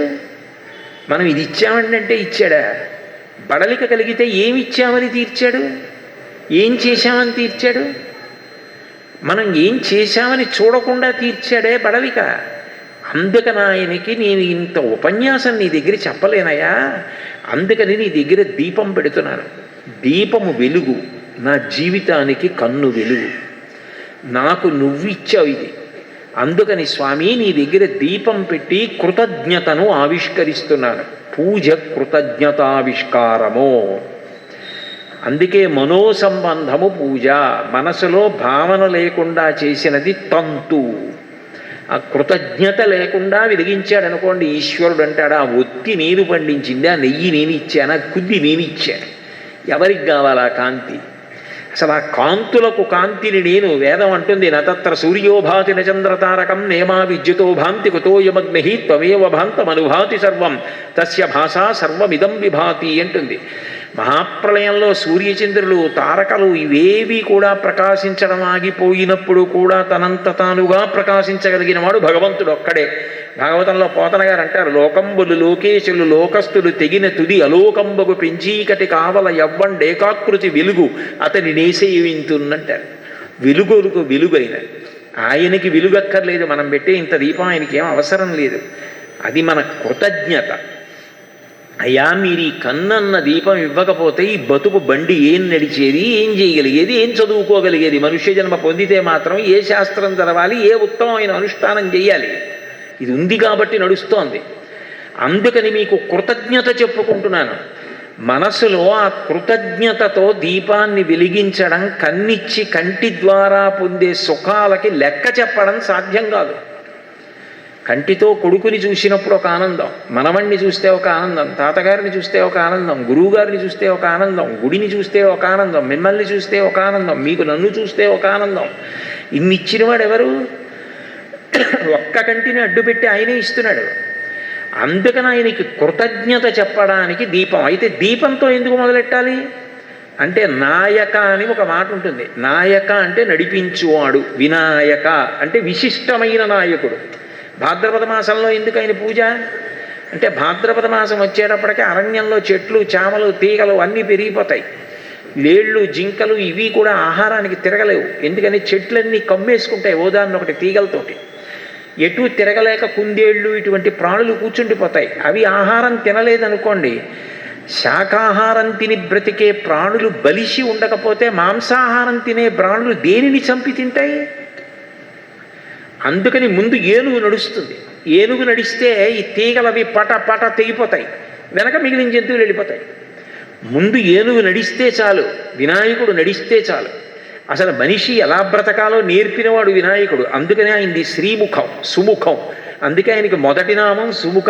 సుముఖశ్చైకదంతశ్చ కపిలోగజకర్ణక లంబోదరశ్చ వికటో విఘ్నరాజో గణాధిప ధూమకేతుర్గణాధ్యక్ష పాలచంద్రో గజానన వక్రతుండ శూర్పకర్ణో హేరంబ స్కందపూర్వజ షోడశైతాని నామాని ఎప్పటే శృణుయాదపి విద్యారంభే వివాహే చ ప్రవేశే నిర్గమే తథా సంగ్రామే సర్వకార్యేషు విఘ్నస్తస్య న జాయతే అని సుముఖ. ఎందుకు సుముఖం అంటే నోరు భగవంతుడు ఒక్కటే ఇచ్చాడు. ఎక్కువ మాట్లాడకు, తక్కువ మాట్లాడు, ఎక్కువ విను. భద్రం కర్ణీభి శృణుయామ దేవాహ అంటుంది వేదం. చెవుల ద్వారా వినడం వల్ల ఎంతో జ్ఞానం వస్తుంది. అదే పనిగా మాట్లాడకు. మరి మీరు మాట్లాడుతున్నారు కదండి అనకండి, మీరు మాట్లాడమన్నారు కాబట్టి మాట్లాడుతున్నారు. కాబట్టి పైగా సభలోకి వచ్చినప్పుడు మాట్లాడడం ఉండవలసిన లక్షణం. భూపసభాంతరాళమన పుష్కళ వాక్చతురత్వం ఆజి బాహాపటు శక్తియున్ యశమునందరురక్తియు ప్రకృతి సిద్ధగుణంబులు సజ్జనాళికిన్నంటాడు భర్తృహరి. సభలోకి వచ్చి ఎక్కువ మాట్లాడకూడదండి నేను వెళ్ళిపోతే కౌండిన్య గారు చిన్నపుచ్చుకోరు. వచ్చినందుకు మాట్లాడాలి, అప్పుడు మాట్లాడడం కర్తవ్యం. ఉత్తప్పుడు మాట్లాడకూడదు. ఇంటికి వెళ్ళిపోయాను అనుకోండి, మళ్ళీ అక్కడ ప్రవచనం మొదలెట్టకూడదు. నా పని నేను చేసుకోవాలి, ప్రశాంతంగా కూర్చోవాలి, ఏదో చదువుకోవాలి, చక్కగా ప్రశాంతంగా ఉండాలి. కాబట్టి వినాయకుడు ఏం చేస్తాడంటే నోటికి చెయ్యి అడ్డు పెట్టుకుంటాడు. ఆయనకి తొండం చెయ్యి. అందుకే మీరు చూడండి, ఆయన నోటికి చెయ్యి తొండం సహజంగా అడ్డుంటుంది. అడ్డుంటుంది అంటే గుర్తేమిటంటే ఎవరితో మాట్లాడుతున్నా మీరు మాట్లాడింది నేను ఎక్కువ వింటాను, నేను మాట్లాడడం కాదు, నేను మాట్లాడితే పొరపాటున మీ మీద లాలాజనం పడుతుందేమోనన్న వినయంతో చెయ్యి అడ్డు పెట్టుకుని మాట్లాడతారు. ఆజ్ఞాపాలక హనుమ అని రాముడి దగ్గరికి వెడితే హనుమ చెయ్యి అడ్డు పెట్టుకుని ఉంటారు. ఇప్పటికీ వెంకటాచలంలో ఆ తిరుమలలో వెంకటేశ్వర స్వామి గుడిలో లోపలికి వెళ్ళినప్పుడు తీర్థం ఇచ్చే దగ్గర ఆజ్ఞాపాలక హనుమ ఉంటారు. అది వినయానికి లక్షణం. వినాయకుడికి సహజంగా నోటికి ముందు తొండం ఉంటుంది, చెయ్యి. అందుకని సుముఖం. పైగా దంతం ఆయనకి అందాన్ని ఇస్తుంది. ఏనుగుకి దంతం అందం. అంత అందం ఇచ్చే దంతాన్ని విరిచేసి దాంతో అందరి కోసం భారతం రాశాడు. వ్యాసుడు చెప్తుంటే ఆపకుండా రాయాలన్నాడు. ఇంకో గంటం అయితే అరిగిపోతుందని చెప్పి తన దంతం విరిచి భారతం రాసి లోకానికి ఇచ్చాడు. తనకున్న అందాన్ని లోకానికి త్యాగం చేసిన వాడెవరో ఆయనది సుముఖం. అందుకని సుముఖ వినాయకుడు. సరే, ఇప్పుడు నేను మళ్ళీ అటు వెళ్ళాను అనుకోకండి. అక్కడ వినాయకుడిని కూడా చూసినప్పుడు దాని గురించి కూడా 4 మాటలు అంటానన్నాను. అందుకని అంటున్నాను, అందుకని అన్వయం చేస్తున్నాను. కాబట్టి కన్నిచ్చి నువ్వు మాకు ఇన్ని సుఖాలు ఇచ్చావు స్వామి, అందుకు దీపం పెడుతున్నాను. అట్లాగే మాకు నువ్వు ముక్కునిచ్చి ఎన్నో సుఖాలు ఇచ్చావు. మల్లెపూలు వాసన చూస్తున్నాం, జాజి పూలు చూస్తున్నాం, గులాబీ పూలు చూస్తున్నాం. మనవడి మూర్ధన్య స్థానమునందు ముద్దు పెట్టుకున్నప్పుడు వాసన చూస్తున్నాం. ఎందుకంటే 8 ఏళ్ళు దాటిపోతే ఇక పెదవుల చేత ముద్దు పెట్టకూడదు. 8 ఏళ్ల వరకే పెదవుల చేత ముద్దు. 8 ఏళ్ళు దాటితే తల వాసన చూడమని చెప్పింది శాస్త్రం. రామాయణంలో దశరథ మహారాజు గారు రామలక్ష్మణుల్ని విశ్వామిత్రుడి దగ్గరికి పంపించేటప్పుడు సపుత్రమూర్ధ్యునుపాఘ్రాయ రాజా దశరథ ప్రియం దదౌ కుశికపుత్రాయ సప్రీతేన అంతరాత్మన అంటారు మహర్షి రామాయణం అయోధ్యకాండలో. తల వాసన చూసి పంపిస్తారు, అదే ఆశీర్వచనం. అట్లా పురస్సరంగా వాసన చూడ్డానికి అవకాశం ఇచ్చాడు. ఇంట్లో అమ్మగారో భార్యో వంట చేస్తుంటే వచ్చే సువాసన ఒక ఆనందం. ఇన్ని వాసనలు కల్పించి అవి చూడ్డానికి అవకాశం ఇచ్చాడు. పైగా బ్రతుకు ముక్కు మీద ఆధారపడింది. అందులోంచి తీసే ఊపిరి చేతనే ప్రాణం నిలబడుతోంది. దానికి తగిన వ్యవస్థని కల్పించాడు ముక్కులో. అట్లా ఊపిరి తీయించాడు. అటువంటి మహానుభావుడైన పరమేశ్వరుడికి నేను ఏమి ఇచ్చి రుణం తీర్చుకోగలను? రాత్రి నేను నిద్రపోతే కన్ను విశ్రాంతి తీసుకుంది, ముక్కు తీసుకుంటే ఊపిరి తీయనంటే తెల్లవారేటప్పటికి ఏముంటుంది? ఇంకా శివం కాదది, శవం అయిపోతుంది. కానీ అది మాత్రం ఊపిరి తీస్తూనే ఉంది. ఎవరు తీయించినవాడు? ఏమంటే ఇప్పుడు చేసినట్టు ప్రవచనం రాత్రి నిద్రపోతూ కూడా చేసేయండి అంటే చేయగలనా? మరి రాత్రి నిద్రపోతూ ఊపిరి ఎవరు తీయించారు? ఎవడు ఊపిరి ఆపేసుకుందాం అనుకుంటాడు లోకంలో. కానీ ఎందుకు ఆగిపోతున్నాయి ఊపిరిలు? ఎవరో ఉన్నాడు, ఆయన ఊపిరి తీయించి ప్రాణములను నిలబెట్టాడు. రాత్రి ఇంటి తలుపులన్నీ వేసేసి కుక్కని బయటకు వదులుతారు. కుక్క ఇంటి చుట్టూ తిరుగుతూ ఉంటుంది. ఎవరో తెలియక ఎవరూ లేనట్టున్నారు, చీకటిగా ఉంది, ఏ కన్నమో వేద్దామని ప్రయత్నంగా దగ్గరికి వచ్చాడనుకోండి, తలుపు దగ్గరికి కుక్క మురుగుతుంది. కుక్క మురిగిందంటే గుర్తేమిటి? లోపల ఉన్నాడని గుర్తు. ఊపిరి తీసి వదులుతున్నాడంటే లోపల జీవుడు ఉన్నాడని గుర్తు. భగవాన్ రమణులు అరుణాచలంలో ఊపిరి తీయడాన్ని శివస్వరూపంగా దాన్ని కాపలా కుక్కగా వర్ణించారు. అది తీస్తున్నవాడెవరు? మరి నీకు నేను ఏమిచ్చి రుణం తీర్చుకోను? నాకు నువ్వు ఊపిరి తీయించావు రాత్రంతా, లేకపోతే నా బ్రతుకు. అందుకని నీకు నేను ధూపం వేస్తున్నాను. నువ్వు నీ ముక్కుతో సువాసన పీల్చు, అది నువ్వు ఇచ్చిందే, నేను తేలేదు, కానీ ప్రేమతో నీకు ఇది ఇస్తున్నాను, పీల్చు అని చెప్పడం కృతజ్ఞత. ముక్కిచ్చినందుకు. స్పర్శ, ఈ స్పర్శేంద్రియం చర్మం ఆపాదమస్తకం కప్పాడు.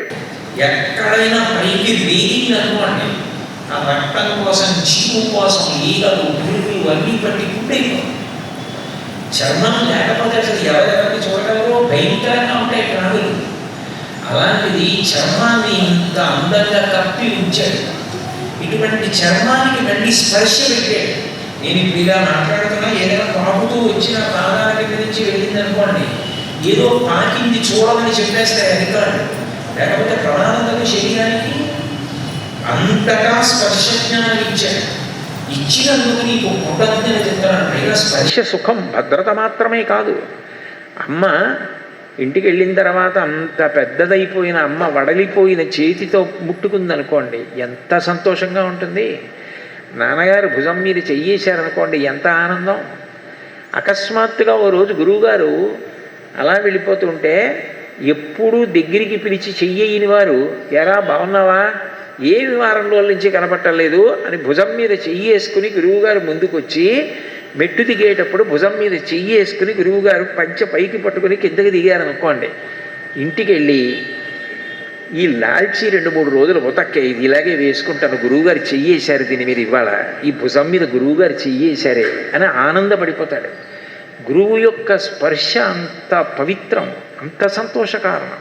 అమ్మ ముట్టుకుంటే ఓ సుఖం, మనవడు ముట్టుకుంటే ఓ సుఖం, కొడుకు ముట్టుకుంటే ఓ సుఖం, భార్య ముట్టుకుంటే ఒక సుఖం, భర్త ముట్టుకుంటే ఒక స్వాంతన. భార్య ముట్టుకున్నా స్వాంతనే, ఆమెని మించిన వాళ్ళు ఎవరు ఉంటారు? ఇల్లాలి కన్నా శాంతి స్థానం ఎవరు? ఎంత బడలిపోయినా ఆమె దగ్గరికి వెళ్ళి ఆమె 4 ఊరట మాటలు చెప్తుండగా పడుకుంటే, ఆమె పసిపిల్లవాడిని జోకొట్టినట్టు గుండెల మీద జోకొడుతుంటే నిద్రపోయి బడలిక తీరిన పురుషులు ఎందరో. ఏ పురుషుడు అలా బడలిక తీరలేదు. ఆమె తల్లిని మించిన తల్లి. భార్య స్పర్శ ఒక సుఖం. ఇంత సుఖాన్ని మాకు స్పర్శ ద్వారా ఇచ్చావే, నీకు నేను ఏమిచ్చి రుణం తీర్చుకోను? అందుకుని చందనాన్ని అనులేపనం చేస్తారు, స్వామికి చందనాన్ని నలదుతారు. అట్లాగే మాకు చెవులు ఇచ్చావు. ఈ చెవుల వలన ఎన్ని విషయాలు వింటున్నానో, వినడం ద్వారా ఎంత జ్ఞానం పొందుతున్నానో. ఒక గ్రంథాలయానికి వెళ్ళి ఎన్నో పుస్తకాలు చదువుకుంటే తప్ప తెలియని విషయం పెద్దల దగ్గర విన్నంత మాత్రం చేత తెలుస్తోంది. అందుకే చెవుల గుండా వెళ్ళేటటువంటి అమృతం అది. శ్రీకృష్ణ కర్ణామృతం అన్నాడు లీలాశకుడు. చెవుల గుండా వెళ్ళినటువంటి మంచి మాటలున్నాయే, అవి పునర్జన్మ లేకుండా చేస్తాయి. నోటుగుండా వెళ్ళింది కొన్ని గంటల ఆకలి లేకుండా చేస్తుంది అంతే. గలంతీ శంభోత్త చరిత సరిత కిల్బిషరజో దళంతీ ధీకుల్యాసరణిషు పతంతీ విజయతాం దిశంతీ సంసార భ్రమణ పరితాపోపశమనం వసంతీ మచ్చీతో హృదభువి శివానందలహరి అంటారు శంకరాచార్య వారి శివానందలహరిలో. చెవిగుండా వెళ్ళినటువంటి మంచి మాటలు లోపలికి వెళ్ళి శాంతినిచ్చి మంచి పనులు చేయించి వాటి వలన జ్ఞానమిచ్చి, జ్ఞానము వలన ఇక మళ్ళీ పుట్టవలసిన అవసరం పోయేటటువంటి పునరావృత్తి రహిత శివసాయుధ్య స్థితి అనబడే మోక్షాన్ని కల్పించగలుగుతున్నాయి. అందుకని చెవులు అంత గొప్పవి. అటువంటి చెవులు ఇచ్చి ఎక్కడో జాగ్రత్తగా లోపల కర్ణభేరిని దాచి దానికి నాళం పెట్టి అదంతా మాంసంతో తయారు చేసి వంగే ఎముకలతో చెవికి డొప్ప పెట్టి మృదులాస్థి అంటారు. అస్థి అంటే ఎముక, ఎముక వంగదు, ఇది మృదులాస్థి. వంగే ఎముకలతో చెవిని తయారు చేసి డొప్పలా ఇలా పడిపోయింది అనుకోండి, గాలికి ఎగిరిపోయింది అనుకోండి, చిరిగిపోతుంది. అందుకని డొప్పలా నిలబడి అందులో గీతలుండి అవి మళ్ళీ చిరిగిపోకూడదు. ఎంత మహావిద్వాంసుడు రాసినవైనా కొంతకాలం అయితే చిరిగిపోతాయి. నేను పుట్టినప్పుడు అరిచేతిలో ఏ గంటం పెట్టి గీశాడో ఈ గీతల తర్వాత ఎన్ని మాటలు స్నానం చేశానో ఎన్ని మాటలు చేతులు కడుక్కున్నానో పోయిందా ఒక్క గీత. ఏమి మహాశిల్పి, ఎంత గొప్పగా నిర్మించాడు ఈ డొప్ప. ఇది లేకపోతే కళ్ళజోడు పెట్టుకోవడం ఎలా? ఇది మెత్తగా ఉండి వాలిపోయింది అనుకోండి, కళ్ళజోడు ఎలా పెట్టుకోను? అంత భవిష్యత్ దర్శనంతో అంత గొప్పగా పెట్టాడే మహానుభావుడు. అందుకని చెవులు ఇచ్చి మాకు ఉపకారం చేసినందుకు ఈశ్వర మీకు నేను పూజ చేస్తున్నాను పువ్వులతో. అయితే ఏమండి, దీపానికి కంటికి, గంధానికి చర్మానికి, వాసనకి ధూపానికి సంబంధం ఉంది. చెవికి పువ్వుకి సంబంధం ఏమిటని అడగచ్చు మీరు. చెవి శబ్దములు వింటోంది. అసలు వేదం వినడానికి ప్రమాణం చెవే. అందుకే దానికి శృతి అని పేరు. గురువుగారి దగ్గర వింటూ నేర్చుకుంటారు వేదం. పుస్తకం చదివి వేదం నేర్చుకోకూడదు, స్వరం తెలియాలి కదా. అందుకని అటువంటి చెవి భగవంతుడు ఇచ్చినందుకు పువ్వులతో పూజ. కానీ మరి పువ్వుకి శబ్దం ఏది అంటే, తనంత తానుగా పువ్వుకి శబ్దం లేదు. నిజమే, పువ్వులు మాట్లాడవు. కానీ పువ్వుల కొరకు ఏ శబ్దములు వినపడ్డాయో అవి పువ్వులకే చెందుతాయి. ఇప్పుడు ఈ పూలదండ నేను మా ఇంటి నుంచి వేసుకు రాలేదు. ఇక్కడికి వచ్చిన తర్వాత తల్లి ఎవరో పారిజాతాల మాల కట్టడం అంటే అంత చిన్న విషయం కాదు, చాలా కష్టం పారిజాతంతో మాల కట్టడం. పైగా కించిత్ వేడి తగిలితే వడిలిపోతుంది. అంత సుకుమారమైన పువ్వు పారిజాతం. అటువంటి పారిజాతాలు పాపం ఎంత ప్రేమగా నా కోసం గుదిగుచ్చి హారం చేసి పట్టుకొచ్చి ఆవిడిచ్చారు. ఇది నేను మెడలో వేసుకున్నాను. అయిపోయిన తర్వాత నేను ఇది పట్టుకెళ్ళిపోయాను అనుకోండి, కోటేశ్వరరావు దొంగ అని మీరు అనరు. ఎందుకంటే నా కొరకు తెచ్చినది నాదే, నేను పట్టుకెళ్ళిపోవచ్చు. పువ్వుల కొరకు తుమ్మెదలు శబ్దాలు చేస్తాయి. పువ్వుల దగ్గరికి వెళ్ళే వరకే శబ్దం తుమ్మెద. ఒకసారి పువ్వు దగ్గరికి వెళ్ళి ఆ తేనె తాగడం మొదలెడితే ఇక జంకారం శబ్దం ఉండదు. అంటే ఇప్పుడు పువ్వుల కొరకు తుమ్మెదలు శబ్దాలు చేశాయి కాబట్టి ఇప్పుడు ఆ శబ్దములు ఎవరివి? పువ్వులవే. కాబట్టి పువ్వులకు శబ్దాలు ఉన్నాయి. అయితే ఇక్కడ ఒక్క చిన్న విషయాన్ని మీరు గమనించాలి. పూజ మనిషిని మహోన్నతుణ్ణి చేస్తుంది. ఎందుకు చేస్తుంది అంటే, పూజ చేస్తే 108 నామములు ఉంటాయి, లేకపోతే 1000 నామాలు ఉంటాయి. మధ్యలో ఇక 363, 876 అలా ఉండవు. ఎందుకు ఉండవంటే 108 నామాలు చెప్తారు. 108 చెప్పారంటే దానికి గుర్తు ఏమిటంటే, ఈ సృష్టిలో ఏ ప్రాణి పుట్టినా ఏ ప్రాణి చనిపోయినా తిథి వారం చెప్పరు, నక్షత్రం చెప్తారు. ఏ నక్షత్రంలో ఏ పాదంలో పుట్టాడు అన్నదాన్ని బట్టి జాతకం, ఏ నక్షత్రంలో పోయాడన్న దాన్ని బట్టి నిర్ణయం చేస్తారు.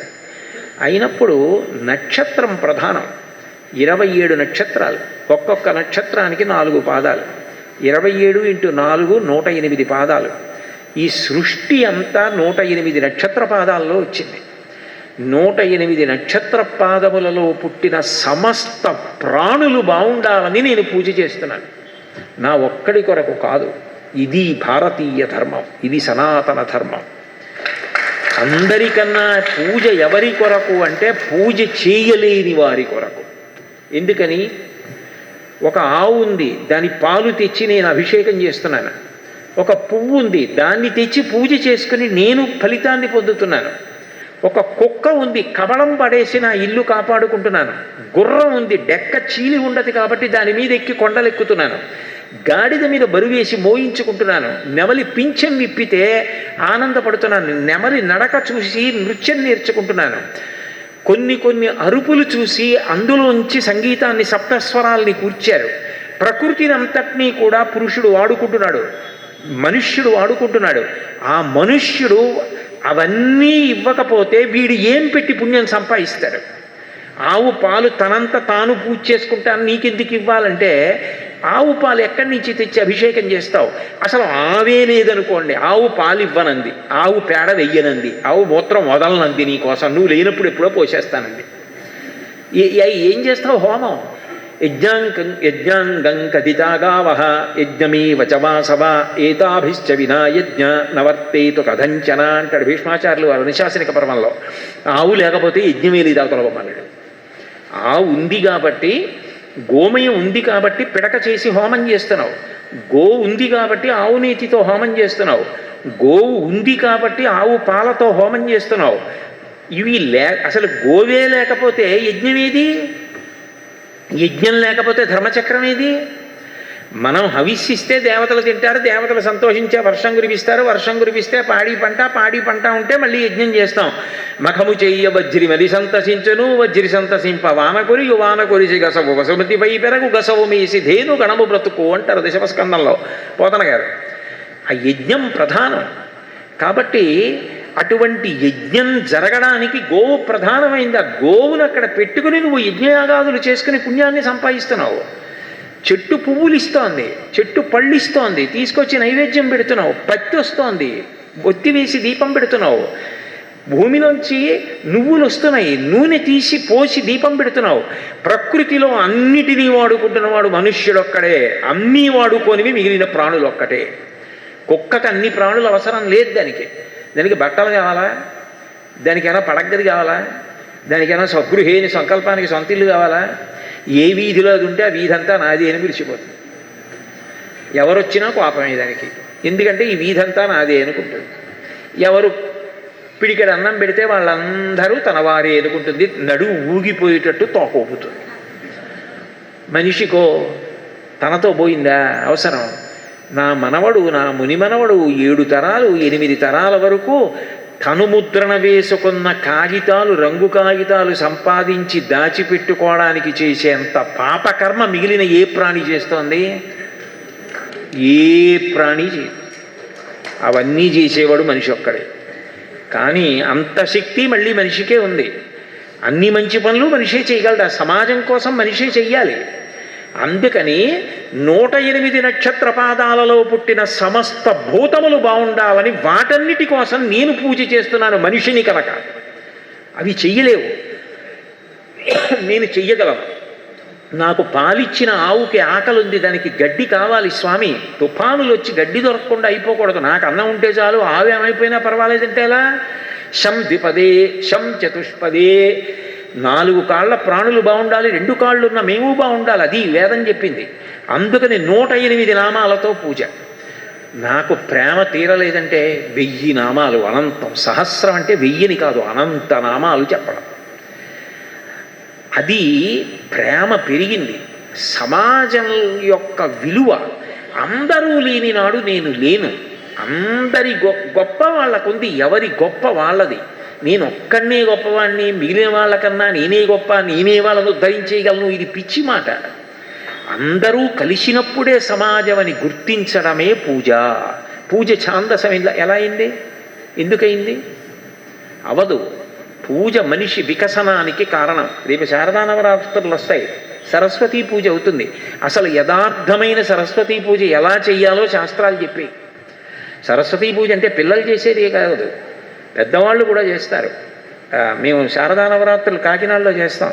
సరస్వతీ పూజ నాడు ఇంట్లో వంట చేసేటటువంటి ఇల్లాలు అట్ల కాడ గరిటా పెట్టి పూజ చేస్తుంది. ఆవిడ రుచిగా వండకపోతే నేను వచ్చి ప్రవచనం ఏం చేయను. మధ్యాహ్నం మా ఆవిడ వండి పెట్టకపోతే, మీ ఆవిడ రాలేదు కదండి ప్రవచనానికి అంటే రావక్కర్లేదు, అది రాబట్టి నేను వచ్చాను, అది వండి పెట్టబట్టి మధ్యాహ్నం. అది ఉంటే కదా నా మనశ్శాంతి. అందుకని ఆమెకు సాధనమైన వంటగరిట యందు సరస్వతి ఉంది. పురోహితుని పంచాంగమునందు సరస్వతి ఉంది. మా ఆస్థాన బ్రహ్మగారు పంచాంగం పెట్టి పూజ చేస్తాడు. వైణికులు వస్తారు, వాళ్ళు వీణ పెట్టి చేస్తారు. వేణు విద్వాంసులు వస్తారు, వేణువు పెట్టి చేస్తారు. డాక్టర్లు వస్తారు, వాళ్ళు ఊపిరిని చూసేటటువంటి పరికరాన్ని పెట్టి చేస్తారు. ఇవాళ రేపు అంటున్నామే సాఫ్ట్వేర్ ఇంజనీర్స్, వాళ్ళు ల్యాప్టాప్స్ పెట్టి పూజ చేస్తారు. వ్యవసాయదారులు వస్తారు, నాగళ్ళు పెట్టి పూజ చేస్తారు. ఎవరెవరు ఏ వృత్తి ద్వారా సమాజానికి సేవ చేయడానికి వాళ్లకున్న అభినివేశము వ్యక్తమవుతోందో పరికరములన్నీ సరస్వతీ స్వరూపములే. అవన్నీ పెట్టి అందరం కలిపి పూజ చేస్తాం. అందరం కలిపి మొత్తం వసంత మంటపం నిండిపోతుంది వీటన్నింటితో. అన్నిటికీ కలిపి పూజ చేస్తాం. అది సరస్వతీ పూజ అని చెప్తోంది శాస్త్రం. అయినప్పుడు అందరూ బాగుండకపోతే నువ్వు ఒక్కడివి ఉండి ఏం చేస్తావు? ఈ అపార్ట్మెంట్లో ఎవరో ఒక్క కుటుంబమే ఉండిపోయింది అనుకోండి, ఎంత భయపడిపోతారు. ఒకడే ఉండిపోయాడు అనుకోండి, ఎంత భయంగా ఉంటుంది. అందరూ ఏ పెళ్ళికో వెళ్తే ఆయనే వెళ్ళిపోతాడు ఎక్కడికో ఇంకో ఇంటికి తప్ప. ఇంత అపార్ట్మెంట్లో ఆయన ఒక్కడు ఉండగలడా? ఉండలేడు. వాళ్ళు పెళ్లి నుంచి వచ్చేందుకు వస్తాడు. ఒక్కడివి ఏమీ చేయలేవు, అందరూ కలిస్తే చెయ్యాలి. అందరూ గొప్పే అని తెలుసుకోవడమే పూజ. అందుకని 108 నామాలతో పూజ చేయిస్తారు. అన్ని ప్రాణులు బాగుండాలని కోరుకుంటారు.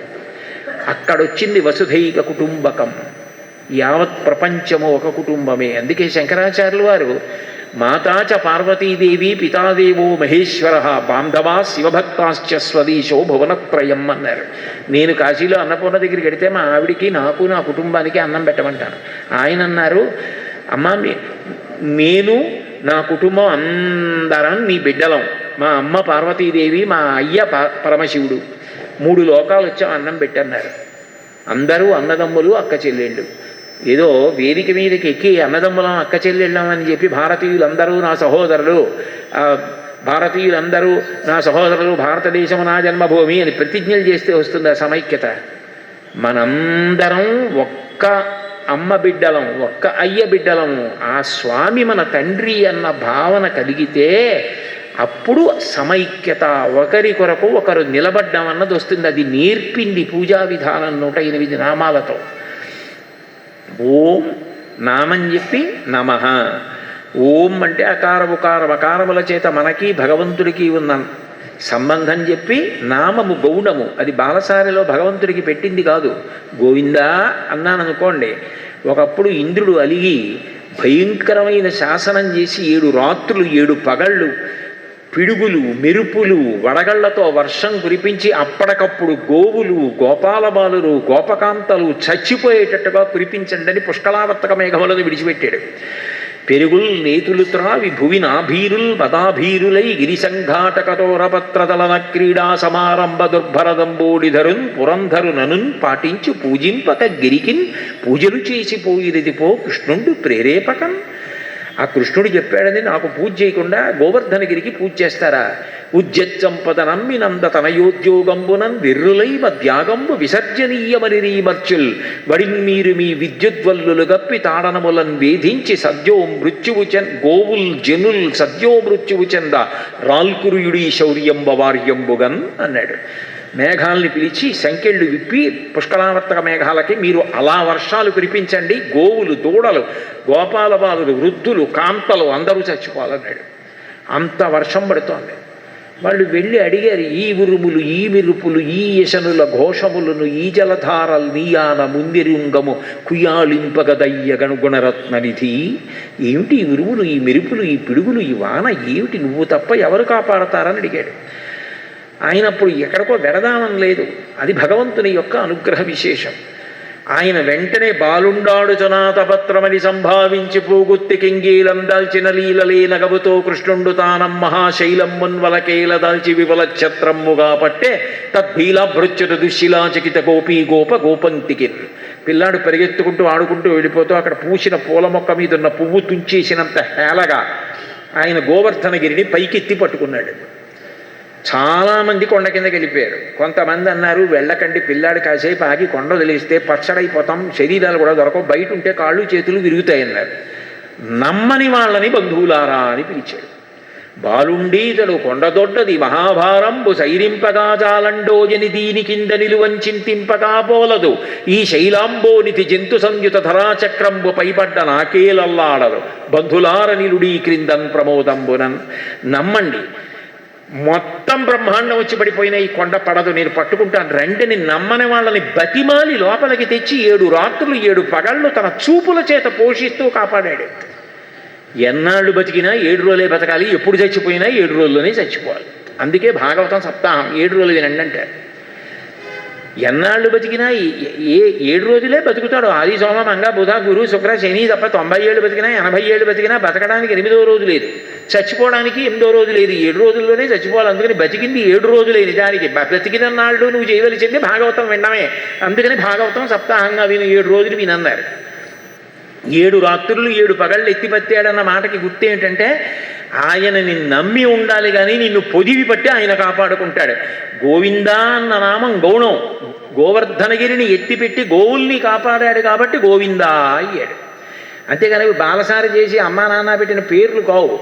గౌణములైన నామములు గుర్తొస్తున్నప్పుడు భగవంతుని రూపగుణ విభూతుల చేత మనసు పరవశిస్తుండగా ఆయనకు మనకు ఉన్న సంబంధము ఓంకారము చేత చెప్పి నమః, ఇది నాది కాదు నీది, ఏది నేను సృష్టించలేదు, నీది నీకిస్తే నువ్వు సంతోషిస్తున్నావు. ఈ పువ్వు నేను తీసుకొచ్చానా, ఇంత ఎర్ర తొడిమి, ఇంత తెల్ల పువ్వు, అందులో ఇంత సువాసన నేను పెట్టానా? నువ్వు పెట్టావు. నీది నీకిస్తే నువ్వు పొంగిపోతున్నావు. చిన్నప్పుడు అమ్మ చిటికిన వేలు పట్టుకొని దుకాణానికి వెడితే అరటిపండు కావాలి, అరటిపండు కావాలి, అరటిపండు కావాలంటే అమ్మ 2 అరటిపండ్లు కానీ ఇప్పుడు ఇక్కడ తినకు, నువ్వు ఆ తొక్క ఎక్కడో పడేస్తే ఎవరో పెద్దవాళ్ళు జారి పడిపోతే వాళ్ళకి ఇబ్బంది కలుగుతుందని చెప్పి ఇంటికి రాగానే అరటిపండు ఇచ్చి తినరా అంటే కొడుకు తినడం మానేసి అరటిపండు తొక్క తీసి అమ్మ ముందు నువ్వు తిను నేను తింటాను, నువ్వు తిను నేను తింటానని చెప్పి అమ్మకి పెడితే అమ్మ మొక్క కొరుక్కుని సంతోషపడిపోయిన తర్వాత కొడుకు తింటే, కార్యాలయం నుంచి భర్త ఇంటికి రాగానే భార్య ఏమండి మన జీవితాలకి ఢోకా లేదు, ఎంత మంచివాడో తెలుసా వీడు, అరటిపండు ఎడితే తినలేదండి, అమ్మ నువ్వు తిను నువ్వు తిను నువ్వు తిను అని ముందు ముక్క తిన్నాక నేను తిన్నాడంటుంది. వీడే అరటిపండు కొంది ఇచ్చాడా? అమ్మ కొన్న అరటిపండు అమ్మకి పెట్టి తింటే అమ్మ మురిసిపోయింది. భగవంతుడికి మనం ఏం కొత్తగా సృష్టించి తెచ్చామా? ఏమిస్తాం? మన్నే ఆయన సృష్టించాడు, ఇంకా మనం సృష్టించి తెచ్చేది పువ్వ, పండ, కాయ, ఆక ఏం తెస్తాం? అన్నీ ఆయన సృష్టి. ఆ ప్రేమతో ఆయనకి ఇస్తే చాలా ఆయన తీసుకుంటాడు. అదే భక్తి. అలా ఇచ్చినదేదో అది స్వీకరిస్తాడు. అది పుష్ప పూజ. అది చెవి ఇచ్చినందుకు కృతజ్ఞత. చిట్ట చివరిది నాలుక. నాలుక ఇచ్చాడు కాబట్టి దాని మీద రసాంకురములు పెట్టాడు. ఇన్ని కోట్ల రసాంకురములు. ఏ పదార్థాన్ని తిన్నా రుచి చెప్తుంది. ఒక తీపిలో ఎన్ని తీపులు. ఇంత అనుగ్రహం చేశావు. పైగా మిగిలిన ఏ ప్రాణికి మాట్లాడే అధికారం లేదు, నవ్వే అధికారం లేదు. నాకొక్కడికే మాట్లాడే అధికారం ఇచ్చావు, నవ్వడానికి అవకాశం ఇచ్చావు. మాట్లాడి తరించిపోతున్నాను. ఒక్క భగవన్నామం పలికి తరించిపోతున్నారు. కలియుగంలో నామస్మరణ ధన్యోపాయం నహి పశ్యామో భవతరణే రామహరే కృష్ణహరే అంటారు. భగవంతుడి నామం పలికితే చాలు, అది కాపాడేస్తుంది మనిషిని. పవి పుష్పంబగు అగ్ని మంచగు ఆకూపారం భూమిస్థలంబగు శత్రుండతిమిత్రుడౌ విషము దివ్యాహారమౌ నెన్నగా అవనీమండలిలో పలం శివ శివేచ్ఛాభాషణోల్లాసకిన్ శివ నీ నామము సర్వవస్యకరమౌ శ్రీకాళహస్తీశ్వర అంటాడు ధూర్జటి కాళహస్తీశ్వర శతకంలో. అసలు భగవన్నామం మరిచిపోకుండా పలికిన వాళ్ళు కూడా నేను చనిపోయేటప్పుడు ఆ నామం పలకలేనేమో, ఇప్పుడే పలుకుతున్నాను, పలికానని గుర్తుపెట్టుకోమని చెప్పుకున్నారు భగవంతుడికి.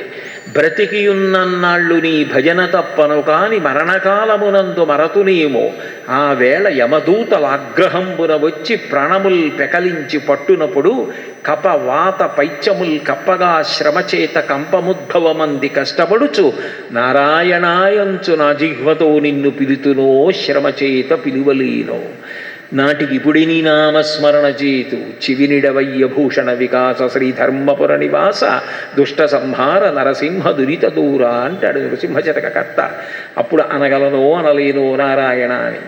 ఎదురుగుండా దూతలు నిలబడి ప్రాణములను ఉగ్గడిస్తుంటే, కపవాత పైత్యములు కప్పేస్తుంటే, శరీరాన్ని బయట పడుకోబెట్టేస్తుంటే, పిల్లలు ఏడుస్తుంటే, భార్య గుండెలు బాదుకుంటుంటే భగవన్నామం గుర్తొస్తుందే. అందుకని ఇప్పుడే అంటున్నాను స్వామి, విని గుర్తుపెట్టుకోవయా, వీడు అన్నాడు ఇప్పుడప్పుడు నామం అని. అంటే నామం అంత గొప్పది. అంత గొప్పదైనా అది పలకలేవు మిగిలిన ప్రాణులు, పలకగలడు మనిషి. భగవంతుడు స్వరపేటికని పెట్టాడు. ఇంత గొప్ప నాలుకనిచ్చావే, ఇన్ని రుచులు చూస్తున్నానే, నీ నామం ఎంత రుచి శ్రీరామ, నీ నామం ఎంత రుచిరా, ఎంత రుచి ఎంత రుచి ఎంత రుచిరా. అసలు బాలమురళీకృష్ణ గారు పరవశించిపోతాడు ఆ కీర్తన పాడుతూ. అంత గొప్ప రుచి. రుచి అంటే తీపి పులుపు కారం అని కాదు. రుచి అంటే అబ్బా, నామం యొక్క విలువ తెలిస్తే అసలు విడిచిపెట్టగలమా స్వామి? ఎంత గొప్పదయా, ఎంత తేలికయా. ఏ జపం చేయాలంటే కష్టం, పూజ చేయాలంటే కష్టం, కానీ నామం పలకడానికి ఏముంది? అందుకు కలు శ్రీరామనామం రాసుకుంటూ ఉంటారు. చెయ్యికి శరీరానికి. మనసు రాముణ్ణి స్మరిస్తుంది, వాచికంగా శ్రీరామ అంటూ రాసుకుంటాడు. 3 నడుస్తాయని, అదో తపస్సు. అందుకని అంత గొప్ప నామం పలకడానికి అవకాశం ఇచ్చావు. నోరిచ్చి, నాలుకిచ్చావు, పళ్ళు ఇచ్చావు. ఇంత కఠినమైన పళ్ళు కరుకుగా ఉన్న వాటిని నవ్వులుతాయి, మధ్యలో మెత్తని నాలుక తోస్తూ ఉంటుంది పదార్థాన్ని, అయినా పళ్ళు నాలుకను కొరకవు. ఎంత ఆశ్చర్యం! ఎలా పెట్టావయ్యా పరమేశ్వర?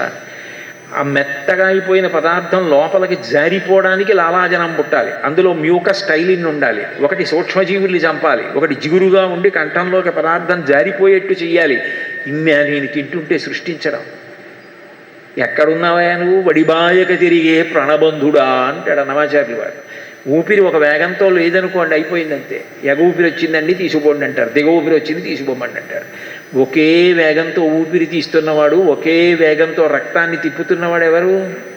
ఆయన. నేనా తిప్పుకుంటున్నది, నేనా తీస్తున్నది ఆయన. అటువంటి వాడికి ఏమి ఇవ్వగలను? ఆ ప్రేమ కలిగినప్పుడు సాత్విక పదార్థం ఏది పెట్టావన్నది కాదు, ఏదైనా ఆయన సృష్టిలోదే. ఆ పెట్టిన దానికి మురిసిపోతాడు. అందుకే ఫలమైన పుష్పమైనను సలిలమైన బాయని భక్తిని కొలచిన జనులు అర్పించిన ఎలమిన్ రుచిరాన్నముగ ఎనుభుజింతున్నంటాడు. అది ఆక, పువ్వు, పండ, కాయ ఇవన్నీ కాదు. మీరు ప్రేమగా పెట్టింది నిజమైతే తినేస్తాడు, సంతోషపడిపోతాడు. ఈ 5 చెయ్యడమే 5 ఇంద్రియములు ఇచ్చినందుకు ఆయనకి కృతజ్ఞత. ఇవి ఆయన ఇచ్చాడు అని మీకు నమ్మకం కలిగిందనుకోండి, మీరు దుర్వినియోగం ఎలా చేస్తారు? ఆయనకి జవాబుదారీ కదా, మళ్ళీ ఆయనకి చెప్పాలి కదా. ఇది ఎప్పుడో 90 ఏళ్ళకో 100 ఏళ్ళకో ఎప్పుడో పడిపోతుంది కదా. పడిపోయిన తర్వాత ఒరే నీకు ఆ శరీరం ఇచ్చాను ఏం చేసావురా అని అడిగితే, మళ్ళీ ఎందుకురా నీకు ఆ మనుష్య శరీరం కుక్కో పిల్లో చేస్తానంటే, అందుకని బాబాయ్ ఆయన ఇచ్చినవి ఆయన చెప్పినట్టు ఉపయోగిస్తానంటే ధర్మం. ఆచార ప్రభవో ధర్మ అంటాడు భీష్ముడు. అప్పుడు సమాజం అంతా శాంతియుతంగా ఉంటుంది.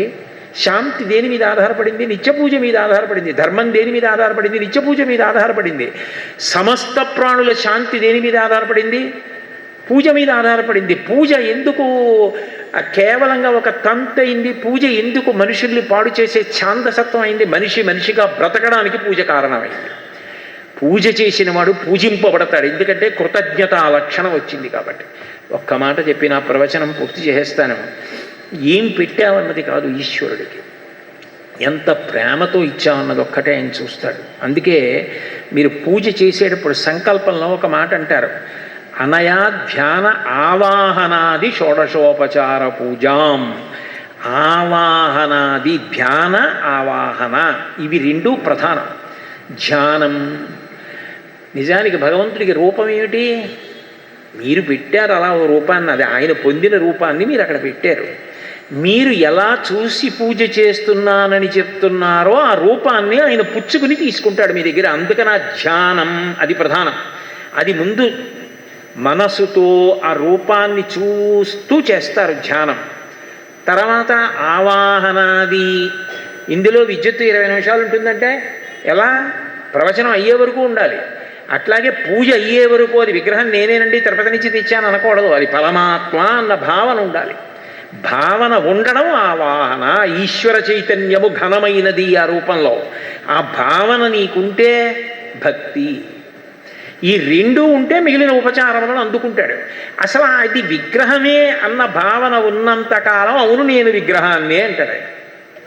కాదు అది విగ్రహం కాదండి, అది పరమాత్మ అన్న భావన ఉంటే పరమాత్మగానే నిన్ను అనుగ్రహిస్తాడు. అందుకని అనయా ధ్యాన ఆవాహనాది షోడశోపచార పూజాం కరిష్యే, అవి ప్రధానం. ఒక్క మాట చెప్పి పూర్తి చేస్తాను కదా. అది ఉందనుకోండి, మిగిలినవి ఉన్నాయా లేవా కూడా ఇంచోట. శ్రీకాళహస్తి క్షేత్రం ఉంది, అక్కడ తిన్నాడు ఆయన. పాపం పెద్ద చదువుకున్నవాడు కాదు, ఆయన ఏం వేదాంగాలు చదవలేదు, శాస్త్రాలు చదవలేదు, కానీ కడుపు నిండా భక్తి ఉంది.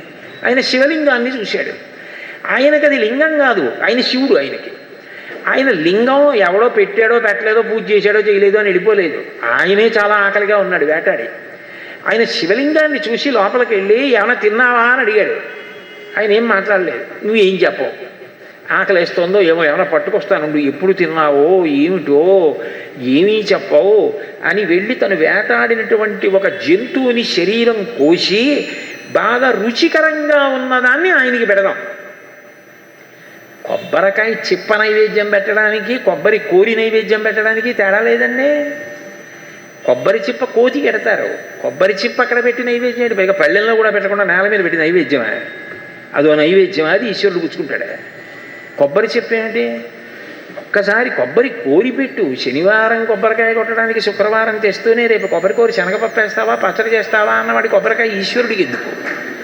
ఆయన కోసం తెచ్చింది ఆయనకి కావాలి. తిన్నడు, నువ్వు ఎప్పుడు తిన్నావని చాలా ఆరాటం చెంది మృగాన్ని కోసి నవిలి చూశాడు. ఒక చోట మాంసం బాగా కమ్మగా అనిపించింది, ఇది పెడతానన్నాడు శివుడికి. అది ఎంగిలైపోలా, ఉమ్ము కారుతోంది. అది ఆ మాంసం ముక్క పట్టుకున్నాడు ఎడం చేత్తో, పైగా దూష్యం ఎడం చేత్తో పట్టుకున్నాడు. కుడి చేతిలో ధనస్సు ఉంది. గబగబా పరిగెడుతున్నాడు తొందరగా శివుడికి పెట్టాలి నేనని. పరిగెడుతుంటే గుర్తొచ్చింది, ఈయనకో అలవాటు ఉంది. ఈయన ముందు స్నానం చేస్తే కానీ తినడం, అస్తమానం నీళ్లు పోసుకుంటూ ఉంటాడు. అందుకని నీళ్లు కావాలి. ఇప్పుడు ఎక్కడ పట్టుకెళ్ళాలని చూశాడు. అక్కడ సువర్ణముఖరి నదిలో నీళ్లు కనపడ్డాయి. ఇప్పుడు దేంతో పట్టుకెళ్ళి, ఇప్పుడు గిన్నె చెంబో పట్టుకు రావాలంటే ఆలస్యం అయిపోతుందని నోట్లో నీళ్లు లాగి పుక్కిటితో పట్టుకున్నాడు. గబగబా గుళ్ళోకి వెళ్ళాడు. శివాలయంలో శివలింగం మీద ఉండేటటువంటి నిర్మాల్యం తీసేటప్పుడు చేత్తో తీరు, మెత్తటి కూర్చ అంటే బ్రష్, దాంతో తీస్తారు. తీరా అక్కడికి వెళ్ళాక గుర్తొచ్చిన చూసేవాడు శివాలయంలో, ఎలా ఇప్పుడు మెత్తటి బ్రష్ ఎక్కడ ఉందని చూశాడు. నేను తొడుక్కొచ్చిన చెప్పు ఎలాగో వచ్చేసాను గుడిలోకి, తొందరగా శివుడికి పెట్టేద్దామని, బాగా నలిగిపోయి అరిగిపోయి మెత్తగా ఉంది, దీంతో తీసేస్తాను, తొందరగా ఆయన తినాలన్నాడు అని కాలి చెప్పు విప్పి దాంతో తీశాడు.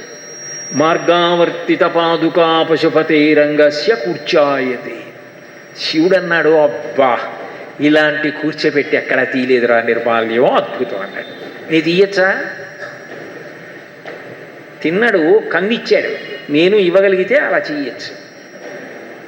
ఆయనకి తెలుసున్న దానికన్నా ఆయన శివుడు ఉన్నాడని నమ్మి పెట్టింది కాబట్టి ఆయన పుచ్చుకున్నాడు. రంగస్య కూర్చాయతే గండూషాంబు నిషేచనం పురరిపోర్ దివ్యాభిషేకాయతే. శివ ఇదే అభిషేకం అన్నాడు, నోట్లో నీళ్లు ఉమిశాడు.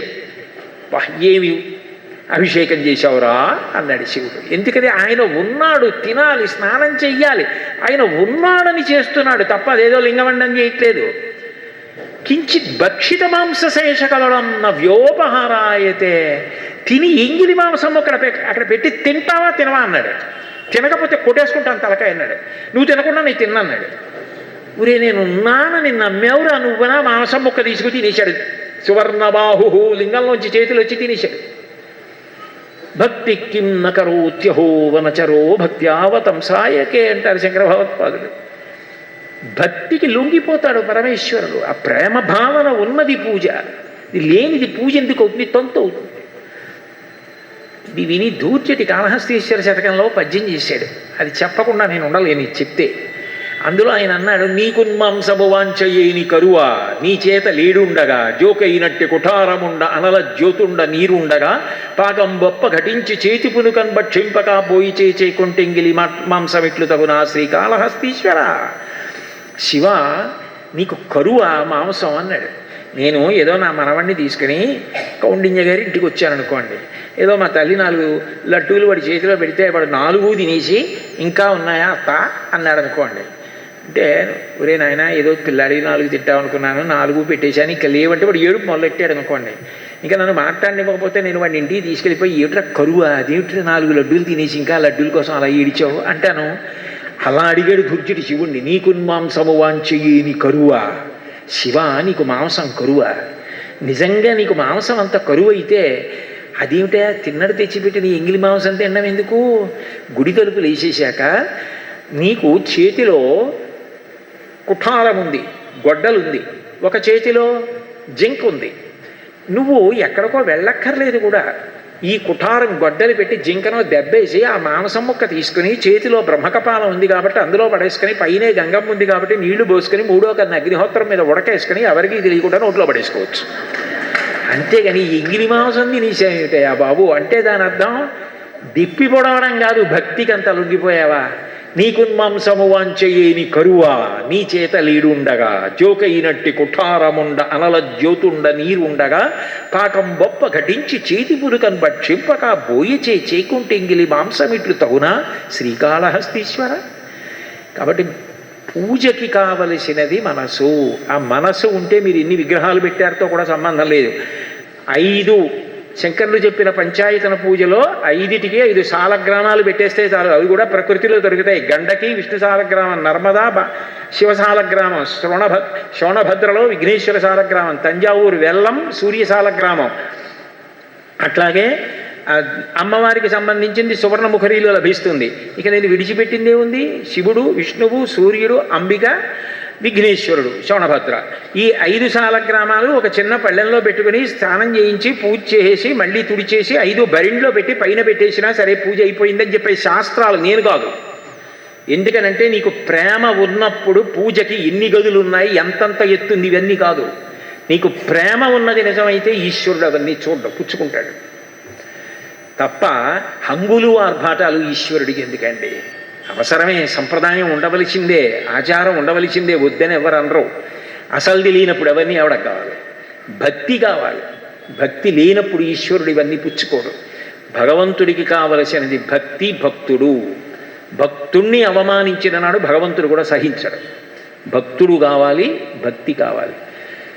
ఈ 5 ఇంద్రియములనిచ్చి ప్రతిరోజు ఇన్ని సుఖాలిచ్చి రాత్రి బడలకి తీరిపోయేటట్టు చేసి మళ్ళీ తెల్లారేటప్పటికి ఉపయోగించుకోవడానికి అవకాశం కల్పించిన భగవంతుడికి ముందు కృతజ్ఞత చెప్పి వాటిని వాడుకోవడానికే నిత్య పూజ అని పేరు.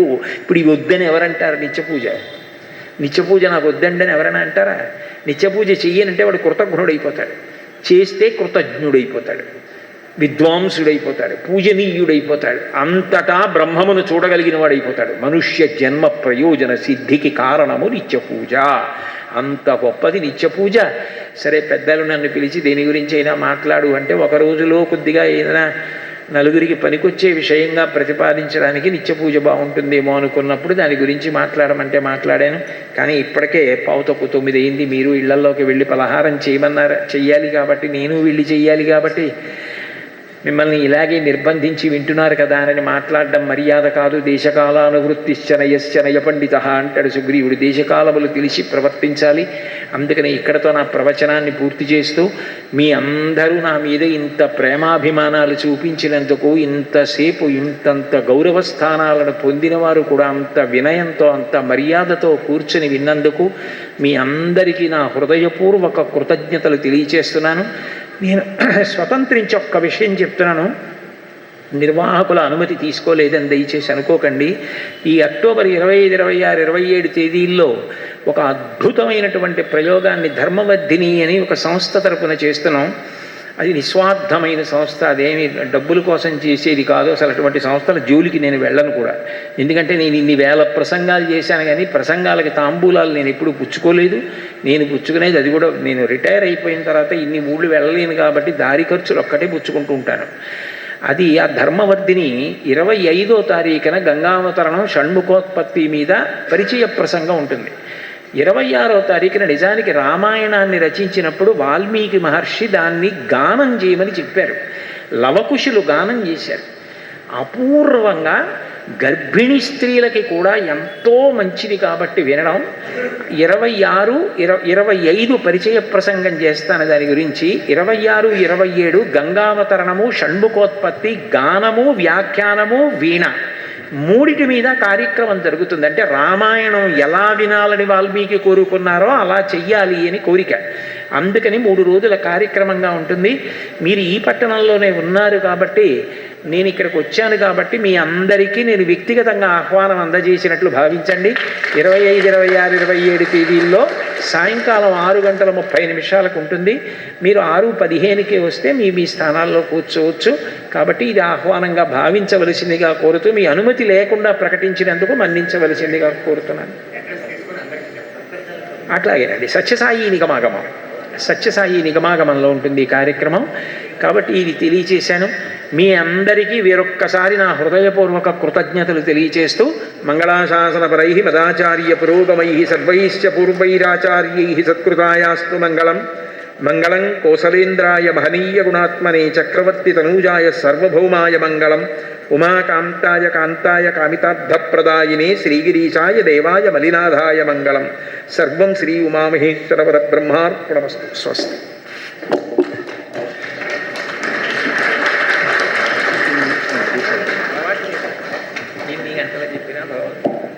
గురువుగారండి, మీ ప్రవచనంలోనే చెప్పారు, ఇప్పుడు ఇక్కడున్న 300 మందికి మాట్లాడకుండా మిగతా పంచేంద్రియాల్లో మిగతావన్నీ బాగా పనిచేస్తున్నాయి.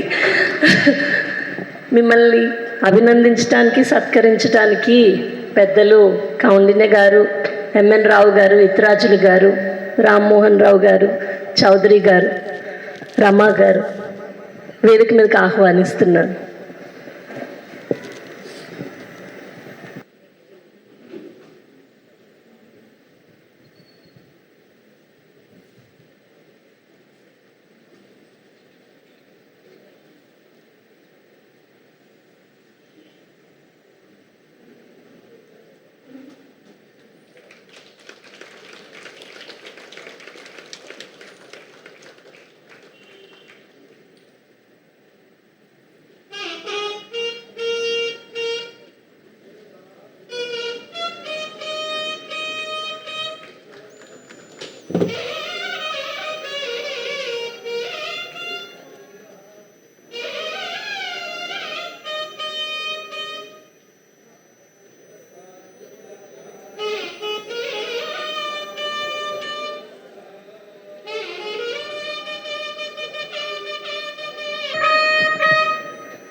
ఫోటో తీసుకున్న వారు వారి పక్కకు వచ్చి ఫోటో తీసుకుని వెళ్ళిపోతే వారికి ఇబ్బంది కలగదు.